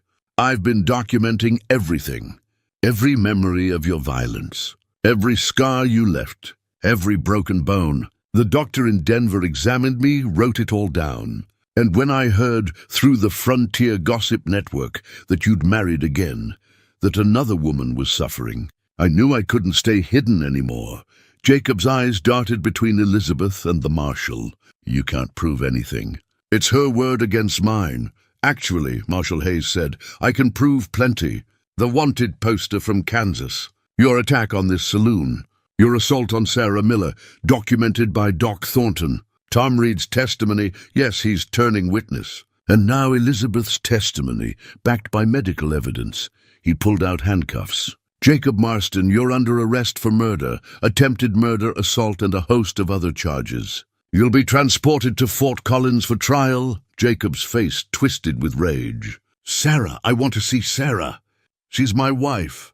She belongs to me." "No," Elizabeth said quietly. "She doesn't. She never did. Neither did I. We're human beings, not property. And it's time you learned that, though I suspect you'll learn it at the end of a rope." Elizabeth turned and walked out, her back straight, her head high. She'd faced her demon and found him diminished, pathetic, powerless. It was the closure she'd needed for 3 years. Upstairs, Sarah waited nervously as Martha guided Elizabeth to her room. When the 2 women finally stood face to face, there was a moment of silence, heavy with shared understanding. "I'm Elizabeth," she said. "You must be Sarah." "I am." I don't know what to say." "Thank you doesn't seem enough. Then don't say anything. Just know you're not alone. You were never alone. You just thought you were, because that's what men like Jacob want us to believe." Sarah touched her belly. "I'm going to have his child." "No," Elizabeth corrected gently. "You're going to have your child. Jacob contributed DNA, but that doesn't make him a father. You're the one carrying that baby, protecting it, fighting for it. That child is yours. I don't know how to move forward. How to build a life after this." Elizabeth smiled, and despite the scars, it transformed her face. "One day at a time. You find work. I'm a school teacher now. You find friends. I found a community of women in Denver who've survived similar things. You discover you're stronger than you knew. And eventually the nightmares fade. Not gone, but quieter. The scars remain, but they become proof that you survived, not reminders of what he did to you. Would you stay? For a while? I could use," Sarah's voice broke. "I could use someone who understands." "I'll stay until after the baby comes," Elizabeth promised. "I'll be here." "And afterward, if you want, there's a place for you in Denver. A community of women helping each other heal. A schoolhouse that needs an assistant. A future that doesn't include fear." Sarah sobbed with relief and hope, and Elizabeth held her while she cried. 2 women, different ages, connected by trauma, but building toward healing. Supporting each other in ways men like Jacob would never understand. Downstairs, Marshal Hayes was organizing Jacob's transport. But first, he wanted to understand everything that had happened. He sat with Caleb, Doc, Martha, and the others, taking statements, making notes, piecing together the full story. "You did a remarkable thing here," Hayes told them. "Most towns would have looked away. Most people would have told themselves it wasn't their business." "We did look away," Doc said heavily. "For 2 years we looked away, It took a stranger to show us what we should have done all along. Don't sell yourselves short, Caleb said. When it mattered, you stood up. That's what counts. Hayes turned to Caleb. You planning on staying in Cedar Flats? Seems like they could use a man like you. Caleb looked out the window at the town, this place he'd ridden into just days ago, planning to leave quickly. He thought about Sarah, about the baby that would need protecting as it grew. He thought about the community that had found its courage and might need help maintaining it. He thought about his pocket watch, Margaret's inscription, "May you always find your way home." I might stay a while, he said. See how things play out. These mountains aren't going anywhere. That evening, as the sun set over Cedar Flats, the town gathered to witness Jacob's departure. Marshal Hayes had him shackled in a wagon, guarded by armed deputies. Jacob looked diminished now, no longer the terrifying figure who'd controlled through fear. Just a broken man facing justice. As the wagon rolled past, Sarah stood on the saloon balcony with Elizabeth beside her. They watched in silence as Jacob Marston left Cedar Flats for the last time, heading toward a trial and almost certain execution. Is it wrong that I feel nothing? Sarah asked quietly. No satisfaction, no relief. Just emptiness where the fear used to be. That's not emptiness, Elizabeth said. That's space. Space where you'll build something new. Something good. Something yours. Sarah touched her belly, felt the baby kick strong and healthy. Something ours, she corrected and smiled. Caleb watched from below, his hand in his pocket, fingers touching the pocket watch. The dent in its face had caught a bullet fragment during the battle, literally saving his life. He saw it as a sign. Margaret was still with him somehow, still guiding him home, and maybe home was right here, in this scarred but healing town, among these imperfect but courageous people, protecting a woman and child who needed him. Maybe this was where he was meant to be all along. The week following Jacob's departure was the strangest of Caleb's life. For 15 years, he'd lived in solitude, where days blended together, unmarked and unmourned. Now each day had weight and meaning, filled with purpose and people who depended on him. Sarah's pregnancy entered its final stages. Doc Thornton checked her daily, growing increasingly concerned about the breech position. The baby was strong and active, but positioned wrong for a safe delivery. In a city with modern hospitals, it would be manageable. In a frontier town with limited medical equipment, it was dangerous. I may need to turn the baby, Doc told Caleb and Elizabeth privately. External cephalic version, it's called. Manipulate the baby through the mother's abdomen to get it into the correct position. It's risky, can cause premature labor, distress the baby. But attempting delivery with a breech presentation is riskier still. What are Sarah's chances? Elizabeth asked bluntly. With the delivery, I mean. Doc was quiet for a moment. If everything goes perfectly? Good. If there are complications, bleeding, the baby getting stuck, distress, he didn't finish the sentence. He didn't need to. Caleb felt the old helplessness creeping back, the same feeling he'd had watching Margaret and Emma slip away. What can we do to improve the odds? Prepare. Make sure we have everything we might need. Hot water, clean linens, instruments sterilized. And pray that when the time comes, luck is on our side.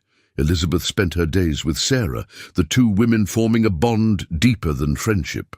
They were sisters in survival, connected by shared trauma, but more importantly by shared strength. Elizabeth told stories of her new life in Denver, of the teaching work she loved, of the women's community that had given her purpose.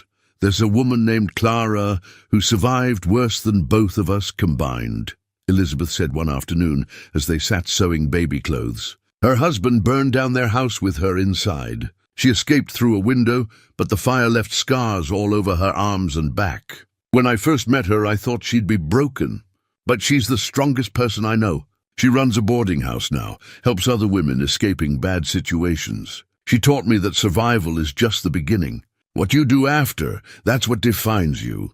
Sarah folded the tiny shirt she'd finished, added it to the growing pile. I want my baby to know strong women, to grow up understanding that you fight for what's right even when it's hard. Then that baby's lucky to have you as a mother. Martha watched the two women with satisfaction. Her saloon had become something of a headquarters for the town's transformation. Women gathered there to plan improvements, a proper school, a community fund to help families in crisis, a formal system for reporting and addressing violence. The shame that had kept Cedar Flats silent was being replaced by determination to be better. Caleb spent his time making preparations of a different kind. His military training, dormant for so many years, reasserted itself. He inventoried medical supplies, identified potential complications, made contingency plans. It felt strange to be planning for childbirth with the same tactical mindset he'd once used for combat operations. But the stakes were just as high. One evening he sat with Doc Thornton. "Going over everything one more time. You can't control everything," Doc said gently. "Childbirth is unpredictable. We can prepare, but ultimately it's in God's hands." "I don't trust God's hands," Caleb said bluntly. "He took my wife and daughter. I trust preparation. I trust having options when things go wrong. And if all the preparation isn't enough?" Caleb was quiet for a long moment, his hand unconsciously moving to his pocket where the watch rested. "Then at least I'll know I did everything possible. I won't have to live with the regret of not trying." Doc studied him with kind eyes. "You're still trying to save Margaret and Emma, aren't you?" "Through Sarah and her baby." "Maybe," Caleb admitted. "Or maybe I'm just trying to prove that sometimes the good guys win. That not every story has to end in loss. Life's more complicated than good guys and bad guys. Not this time. This time it's simple. There's a woman who deserves to live, a baby that deserves to be born healthy, and I'm going to make sure both those things happen." 3 days before Sarah's due date, Timothy returned from Fort Collins with news from the marshal. Jacob's trial had been swift. With Elizabeth's testimony, the wanted poster, Tom Reed's statement, and Doc's medical evidence, the verdict was never in doubt. Jacob Marston was sentenced to hang for murder and attempted murder. The execution was scheduled for 2 weeks hence. "Marshal Hayes sent this for you," Timothy said, handing Caleb a letter. "Said you'd want to know." Caleb read it privately. Hayes wrote about the trial, about Jacob's complete lack of remorse, about Elizabeth's powerful testimony. But the last paragraph was personal. "You did more than save 2 lives, Mr. Stone. You reminded a whole town what it means to stand up for what's right. That's a rare thing. I've been marshalling for 20 years, and I've seen too many places where people turn away, where violence goes unchecked because everyone's too scared or too comfortable to act. Cedar Flats will never be that kind of town again, and that's your doing. Be proud of that." Caleb folded the letter and added it to his journal, among the pressed wildflowers and sketches of mountain trails. His life was being documented in new ways now, not just solitude and survival, but connection and purpose. That night, Sarah's water broke. It was 3 a.m, and Sarah woke to dampness and the beginning of contractions. Elizabeth, sleeping in a chair beside the bed, was immediately alert. "It's time," Sarah said, her voice tight with pain and fear. "It's time," Elizabeth confirmed, and went to wake Martha. Within 15 minutes, Doc Thornton was there, Caleb close behind. The room that had been Sarah's sanctuary for weeks was transformed into a delivery room. Hot water, clean linen, sterilized instruments. Everything they'd prepared. Doc examined Sarah quickly. 4 centimeters dilated, early labor. Could be hours yet. The baby's still breech, so I need to try turning it now, before labor progresses too far. Will it hurt? Sarah asked, though she already knew the answer. Yes. I'm sorry, but yes. Elizabeth, I need you to hold Sarah's hand. Talk to her, keep her focused on you. Caleb, Martha, I need you to help position her and be ready if I need assistance. What followed was one of the hardest things Caleb had ever watched. Doc worked carefully but firmly, his hands pressing against Sarah's swollen belly, trying to manipulate the baby into the correct position. Sarah cried out, her face contorted with pain, gripping Elizabeth's hand so hard her knuckles went white. I know, Elizabeth whispered. Breathe with me, Sarah. In and out. You're stronger than this. You've survived worse. This is bringing life, not ending it. Focus on that. Doc worked for what felt like hours, but was probably only minutes. Finally, he stepped back, his face grim. I can't get it to turn. The baby's stubborn, or the umbilical cord might be preventing movement. We're going to have to deliver breech. The room went silent except for Sarah's labored breathing. What does that mean? Sarah gasped. It means it's going to be harder, more dangerous. The baby's feet or bottom will come first instead of the head. The head is the largest part, and if it gets stuck, Doc didn't finish. We'll do everything we can, but I need you to know it's going to be difficult. Sarah looked at Caleb, at Elizabeth, at Martha. You'll all stay? No matter what happens. Every step of the way, Martha promised. Until it's done, Elizabeth confirmed. Caleb met Sarah's eyes and saw fear there, but also determination. The same determination that had made her stab Bulmaki, that had made her choose freedom over familiar suffering. I'll be right here, he said simply. You're not alone. The hours that followed tested everyone's strength. Labor progressed slowly, painfully. Sarah endured contractions that seemed to tear her apart. Elizabeth never left her side, coaching her through breathing, wiping her forehead, whispering encouragement. Caleb stood ready with whatever Doc needed. His military training kicking in. Follow orders, stay calm, be prepared for anything. But inside he was terrified. Every cry of pain from Sarah reminded him of Margaret's final days. Every moment brought the possibility of losing someone else he'd come to care about. Around noon, Doc announced that Sarah was fully dilated. Time to push. This is the hard part. The baby's going to come feet first, then the body, and finally the head. That last part is critical. If the head gets stuck, we'll have only minutes to free it before the baby suffocates. Just tell me what to do, Sarah said through gritted teeth. Push when I tell you. Rest when I tell you. Trust me completely. What followed was a battle, not between people, but between life and death. Between a woman's will to bring her child safely into the world and all the physical complications that threatened to prevent it. Sarah pushed with everything she had. Sweat poured down her face. She screamed until her voice went hoarse. Elizabeth held her hand and cried with her, two women bound by shared pain and shared strength. I can see the feet, Doc announced. Good, Sarah, good, keep pushing. Slowly, agonizingly, the baby began to emerge. Tiny feet, then legs, then the torso. But then progress stopped. The baby's arms were caught, positioned wrong. Doc? Caleb said quietly, seeing the concern on the doctor's face. The arms are pinned against the body. I need to work them free without damaging them. Sarah, don't push for a moment. Just breathe. Doc worked with careful precision, his fingers manipulating the tiny arms, freeing them one at a time. Finally, they came loose, and the baby slid further out but stopped again. The head was still inside.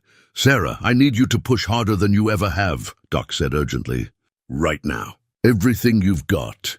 Sarah gathered her strength, drew on reserves she didn't know she had, and pushed. Caleb saw her face go purple with effort, saw blood, too much blood, and felt his heart seize with fear. Again. Doc commanded, now! Sarah pushed, and the baby's head finally emerged. Doc caught the tiny body, cleared the airway quickly, and for a terrible moment there was only silence. No cry, no movement. Just a small, blue-tinged body that wasn't breathing. No, Elizabeth whispered. No, no, no. Doc moved with practiced speed, turning the baby face down, clearing the mouth more thoroughly, then turning it back up and breathing gently into the tiny nose and mouth. Once, twice, 3 times. Still nothing. Caleb felt time slow down. This was the moment he dreaded. The moment when all the preparation wasn't enough, when death claimed another innocent despite everyone's best efforts. He thought of Margaret. He thought of Emma. He thought of 15 years of guilt and grief. And he thought of Sarah, who'd endured so much, fought so hard, only to lose her child at the last possible moment.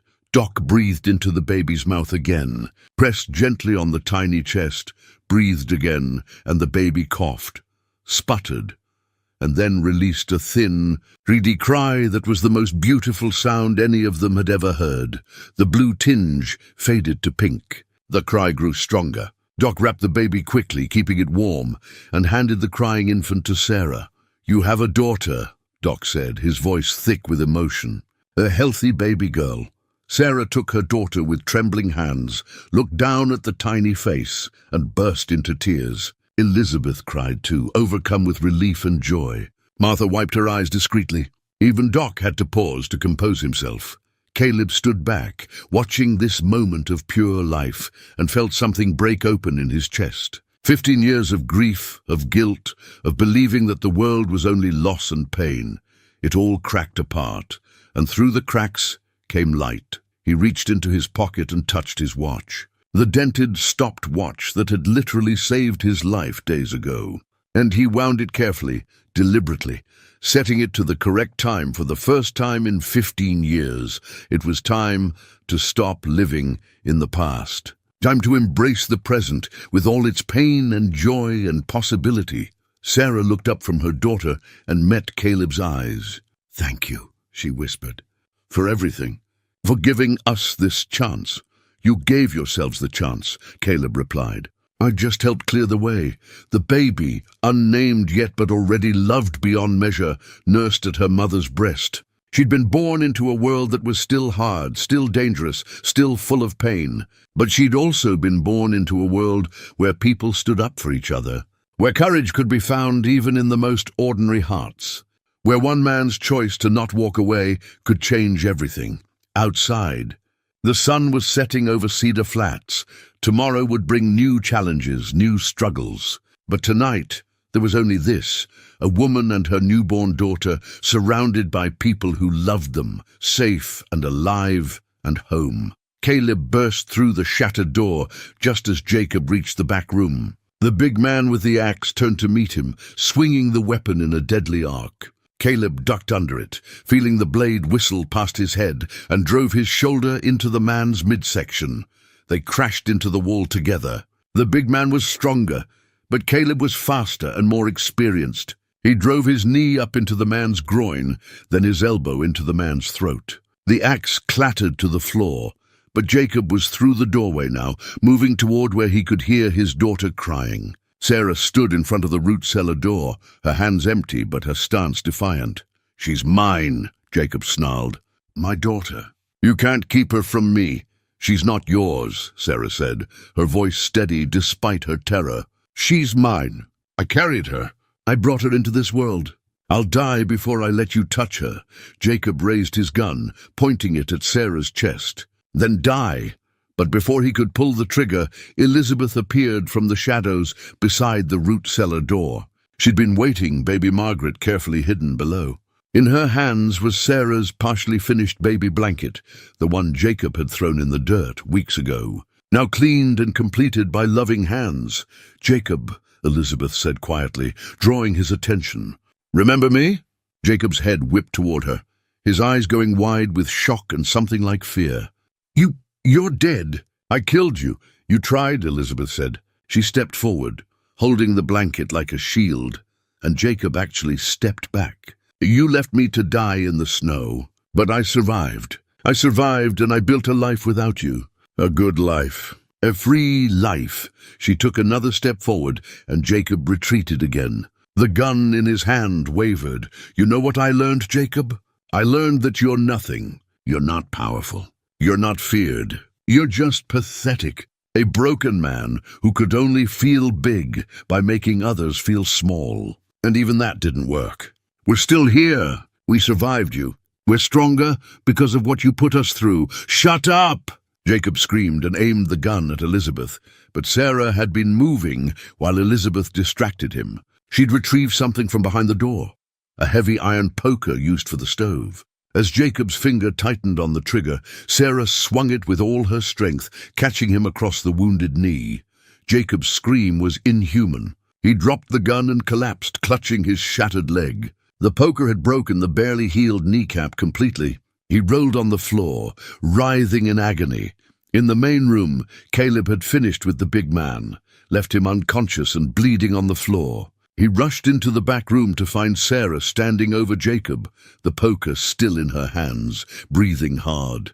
"Sarah," Caleb said gently, "it's done. You can put that down now." Sarah looked at the poker in her hands, at Jacob writhing on the floor, and the reality of what she'd done hit her. She dropped the weapon and stumbled backward right into Elizabeth's arms. "I hurt him," Sarah whispered. "I wanted to hurt him." "Good," Elizabeth said fiercely. "He deserved it. He deserved worse, and you defended yourself and your daughter. There's no shame in that." From the root cellar, baby Margaret was still crying. Sarah rushed to her, lifted her from where Elizabeth had hidden her in a basket of clean linens, and held her close. The baby quieted immediately, sensing her mother's presence. Outside, the sounds of fighting had stopped. The fire in the abandoned shack was being extinguished. Pete Dawson and the other attackers were captured or dead. The battle was over. Marshal Hayes arrived at dawn, having ridden through the night with 10 armed deputies after hearing that Jacob had escaped. He found Cedar Flats battle-scarred but victorious. Jacob Marston was in custody, his leg destroyed beyond repair. Pete Dawson and the surviving attacker were shackled. The big man with the axe was dead. He'd pulled a knife on Caleb during their fight. And Caleb had been forced to use his Bowie knife in self-defense. Doc Thornton was alive but weak, the bullet removed from his shoulder by Martha, who'd learned more than she'd realized watching him work. He'd survive, though his arm would never be quite the same the town had held. The people who'd found their courage hadn't surrendered it when tested again. And 2 women and a baby were safe, truly safe. For the first time since Jacob Marston had entered their lives, Marshal Hayes stood in Doc's office, looking at Jacob on the floor, still moaning from his shattered knee. "He'll hang this time," Hayes said grimly. "No chance of escape, no sympathetic juries. What he's done here, attempted murder of multiple people, killing during an escape, attacking a town, there's no question of the verdict." "When?" Elizabeth asked. "Week, maybe 2. We'll transport him to Denver for the trial. Bigger courthouse, better security, and you'll both be there to testify." He looked at Sarah and Elizabeth. "Both of you.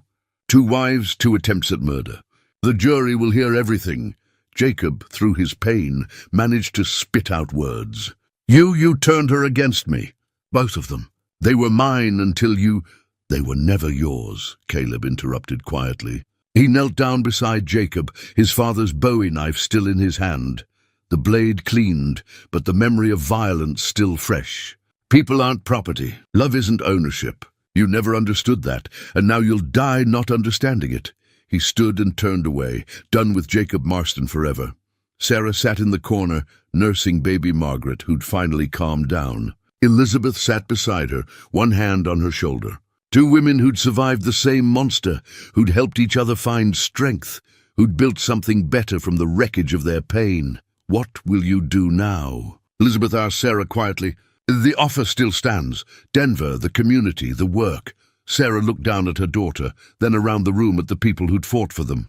Caleb standing by the window, Martha bandaging Doc's shoulder, Henry Porter and his sons clearing the debris. All these people who'd found courage, who'd become better versions of themselves. "I think," Sarah said slowly, "I'll stay in Cedar Flats, at least for now. These people, they're family now. Not the kind you're born into, but the kind you choose. The kind that chooses you back. And later, when Margaret's older, maybe we'll come to Denver then. Let her see what strong women can build together. But for now, this is home," Elizabeth smiled. "Then I'll visit often." Very often. That afternoon, as Jacob and his accomplices were loaded into a secure wagon for transport to Denver, the town gathered to watch. Not with celebration. There'd been too much pain, too much loss for that. But with quiet satisfaction. Justice was being served. The wicked were facing consequences, and the vulnerable were protected. Caleb stood apart from the crowd, his hand in his pocket, fingers touching the watch that had literally saved his life. The watch that had been stopped for 15 years, and now ran again, keeping time, marking moments, reminding him that life moved forward. Sarah approached him, baby Margaret asleep in her arms. "You're leaving, aren't you?" He'd been thinking about it. The mountains called to him, that solitude he'd known for so long. But he'd changed, and what had once been peaceful isolation now felt like running away. "Not yet," he said. "Maybe not for a while. Town could use someone who knows how to organize defenses, prepare for trouble. And Margaret's going to need someone to teach her about courage when she's old enough, Sarah smiled. She already has the best teacher in the world, her namesake, but having you around wouldn't hurt either. Your Margaret would have liked meeting you, Caleb said quietly. Both of you. She always said, the strongest people are the ones who survive impossible things and stay kind anyway. You're both that kind of strong. Baby Margaret stirred in her mother's arms, yawned, and opened her eyes. For just a moment they focused on Caleb's face, and he felt something shift in his heart. Not a replacement for what he'd lost. Nothing could replace Margaret and Emma, but a new connection, a new purpose, a new reason to be part of the world, instead of hiding from it. The wagon carrying Jacob rolled out of town, heading for justice. Elizabeth stood beside Sarah, the two survivors watching their tormentor leave their lives forever. Martha stood with Doc, supporting him as his wounded shoulder healed. Henry Porter and the other defenders stood proud, men who'd discovered they were braver than they'd known.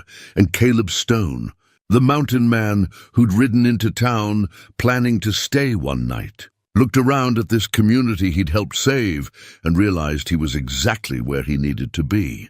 The sun was setting, painting the sky in shades of gold and crimson.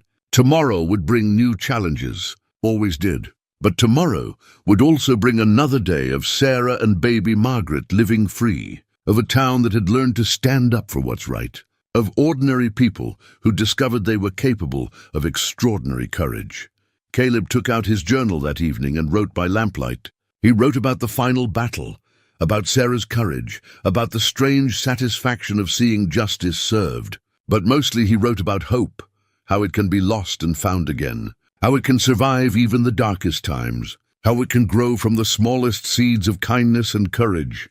He ended with words for Margaret and Emma. Wherever they might be, I found my way home just like you promised I would. It wasn't the home I expected, but maybe that's the point. Home is where you find purpose, where you matter to people and they matter to you. I'm home now. Thank you for guiding me here. He closed the journal, wound his watch carefully, and prepared for sleep. Through his window, he could see lights in other homes, families settling in for the night. A town at peace, at least for now. And in Doc's office, Sarah held her daughter and sang softly, a lullaby her own mother had sung to her long ago. Little Margaret listened, safe and warm and loved, growing up in a world that was hard, but also full of people willing to fight for what's right.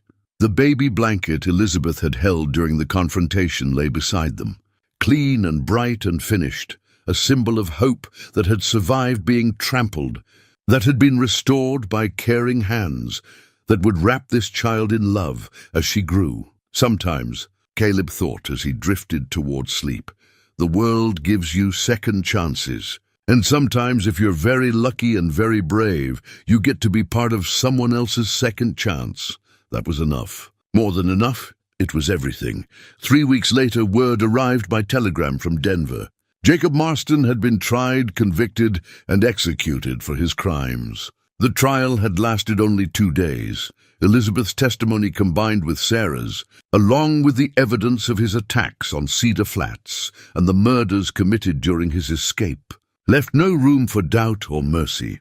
Sarah received the news while sitting on the porch of Doc's office, baby Margaret sleeping peacefully in her arms. She felt no satisfaction, no sense of victory, just a quiet relief that it was truly over, that the fear could finally begin to fade. How do you feel? Martha asked, sitting beside her. Empty, Sarah admitted. I thought I'd feel something more, joy or relief or vindication. But I just feel tired, like I've been carrying something heavy for so long, and now that it's gone, I'm not sure what to do with my arms. That's normal, Martha said. You've been surviving for so long, it takes time to learn how to live again. Cedar Flats had changed in the weeks since the final battle. The town that had once turned away from suffering now actively worked to prevent it. They'd formed a community watch, not just for physical safety, but for checking on neighbors, supporting those in need, making sure no one suffered in silence again. A sign had been erected in the town square, carved by Lars the blacksmith with words chosen by the town council, Cedar Flats Community Watch. In this town, we look after our own. Speak up, stand up. We'll stand with you. It was a promise and a reminder, a declaration that they'd learned their lesson and wouldn't forget it. Doc Thornton's shoulder was healing slowly but surely. He couldn't use his right arm as well as before, but he was learning to compensate. More importantly, he'd regained something he'd thought lost forever: his self-respect. He'd stood up when it mattered, had taken a bullet protecting those under his care, and would carry that knowledge with more pride than pain. "You know what's funny?" he said to Caleb one afternoon. "I was a doctor for 20 years before you came to town. Saved a lot of lives. But I don't think I ever really healed anyone until I finally stood up to Jacob. Because healing isn't just about bodies. It's about souls too. This town's soul was sick, and somehow, standing together, we cured it."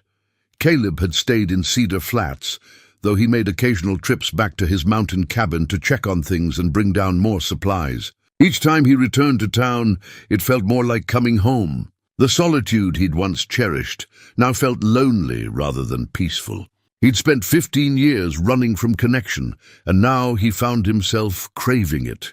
He'd taken a room at Martha's saloon permanently and helped around town with whatever needed doing. He taught the younger men tracking and survival skills. He helped Henry Porter improve his farm's efficiency. He stood watch when needed and offered quiet counsel when asked. Young Timothy had become something of an apprentice, following Caleb around and absorbing knowledge like a sponge. The boy who'd ridden to Fort Collins with the message had discovered he was braver than he'd known, and he wanted to learn how to channel that bravery into helping others. "Mr. Stone," Timothy asked one day, "what makes someone a hero? Is it not being afraid?" "No," Caleb replied. "Heroes are afraid all the time. What makes them heroes is they act anyway. They see something wrong and choose to make it right, even when it's hard, even when it's dangerous. Like when you rode to Fort Collins. You were scared, but you went anyway." "I was terrified," Timothy admitted. "Good. That means you understood the stakes. Stupid people aren't afraid because they don't grasp the danger. Brave people are afraid and do it anyway. Remember that." Elizabeth had returned to Denver after Jacob's execution, but visited Cedar Flats monthly. She and Sarah had formed a bond the distance couldn't diminish, writing letters weekly and supporting each other through the continuing process of healing. Elizabeth had brought books for Sarah, had arranged for correspondence courses so Sarah could continue her education while caring for Margaret. "You could teach," Elizabeth told her during one visit. "Cedar Flats needs a proper school. You're educated, you're patient, and you understand hardship. You could help other children, especially girls who need to see that women can be strong and independent." Sarah considered this, looking down at baby Margaret, who was growing quickly and becoming more alert each day. "Maybe when she's a little older. I want to be present for her early years, show her what a loving mother looks like." But yes, eventually teaching sounds right. One evening, as the sun set over Cedar Flats painting the sky in brilliant oranges and purples, Caleb stood on the roof of the saloon with his brass compass in hand. The instrument had guided him through the defense of the town, had helped him coordinate the efforts that saved lives. Now it just pointed north toward his cabin in the mountains, steady and true. He didn't need to go back there anymore. Not to hide, anyway. The mountains would always be there, a place of peace when he needed it. But this was home now, this scarred, imperfect, courageously rebuilding town. Sarah appeared on the street below, baby Margaret swaddled against the evening chill. She'd gained weight, filled out from weeks of proper nutrition and freedom from fear. There was color in her cheeks now, and when she smiled, which she did more often, her whole face transformed. Caleb climbed down to meet her. Margaret was awake, her dark eyes curious, taking in the world with infant wonder. She made a small sound when she saw Caleb, something between a coo and a gurgle that made him smile. "She likes you," Sarah observed. "She doesn't fuss when you hold her, which is rare. Even Doc makes her cry sometimes." "Babies know who they can trust," Caleb said. He let Margaret grip his finger with her tiny hand, marveling at the strength in such a small person. "I've been thinking," Sarah said carefully. About what you said once, about your wife and daughter, about wanting Margaret to grow up in a world where people help each other, where men like Jacob don't win. I remember, you gave that to her. To us. You changed the world for us, made it safer, better. And I want her to know that. When she's old enough, I want to tell her the full story, not to scare her, but to teach her about courage and standing up for what's right. She'll be proud to learn it, Caleb said. Though you're the hero of that story, not me. You're the one who survived, who fought, who refused to give up. We're both heroes, Sarah corrected. All of us. Everyone who stood up when they could have looked away. That's what I want her to understand, that ordinary people doing extraordinary things are what make the world better.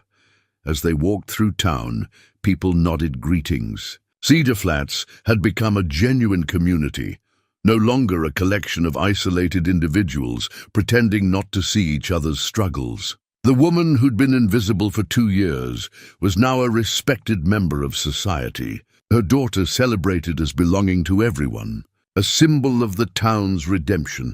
At Martha's saloon, Caleb took out his pocket watch and checked the time. It was working perfectly now, keeping accurate time, the hands moving steadily forward. The dent from the bullet was still there. He'd left it as a reminder that sometimes broken things can still function, can still serve their purpose, can still be valuable. He opened it, looked at the faded photograph of Margaret and Emma. The pain of their loss was still there, would always be there. But it was accompanied now by something else. Gratitude that he'd loved them, pride in the life they'd built together, and satisfaction that their memory had led him to help others. May you always find your way home, the inscription read. He had found his way home, and home had been worth finding. That night, Cedar Flats settled into peaceful sleep. Sarah in her room above the saloon, baby Margaret beside her in a cradle built by Lars the blacksmith. Martha downstairs, doing accounts and planning improvements to her establishment. Doc in his office, reading medical journals by lamplight. Henry on his farm with his family, secure in his newfound courage. The Hayes brothers, Samuel and Timothy, all the others who'd stood up when it mattered, all of them resting easier, knowing they'd done the right thing. And Caleb Stone, former mountain man, former ghost, now fully alive and part of the world again, sat by his window and wrote in his journal. He wrote about redemption and second chances, about communities finding their conscience, about the power of one person choosing to act. He wrote about Sarah and little Margaret, about their bright futures, about the world they'd helped build. He ended with words for his lost family. I kept your memory alive by helping others live. I honored your love by loving again, not romantically, but with that fierce, protective care you taught me. You'd like Sarah and baby Margaret. You'd be proud of what we accomplished here. I'll carry you with me always, but I won't hide anymore. Thank you for leading me home. Thank you for setting me free. He closed the journal, wound his watch, and extinguished the lamp. Through his window, the stars shone brilliant and clear over Cedar Flats. The same stars that had watched him grieve in the mountains now watched him heal in community. Tomorrow would bring new challenges, new opportunities, new reasons to care and connect and stand up for what's right. But tonight, there was peace. Tonight, there was a woman and her baby sleeping safely. Tonight, there was a town that had learned its lesson and chosen to be better. And tonight, there was a man who'd learned that sometimes the bravest thing you can do is care, when it would be easier not to. Act when it would be safer to walk away. And choose to be part of the messy, beautiful, difficult business of being human. The watch ticked steadily forward, marking time, measuring moments, reminding him with each second that life goes on. And that going on, truly living rather than merely existing, was worth every risk, every battle, every moment of pain, because in the end, what matters isn't how long you live or how much you accumulate or how perfectly you avoid suffering. What matters is whether you helped someone, whether you stood up when you could have walked away, whether you made the world just a little bit better for having been in it. Caleb Stone had done that. A mountain man who'd ridden into town planning to stay one night, had stayed long enough to change everything, had given 2 lives a chance they wouldn't have had otherwise. had reminded an entire community what it meant to care. That was enough. More than enough. It was legacy. It was purpose. It was home. And somewhere, he liked to think, Margaret and Emma were proud.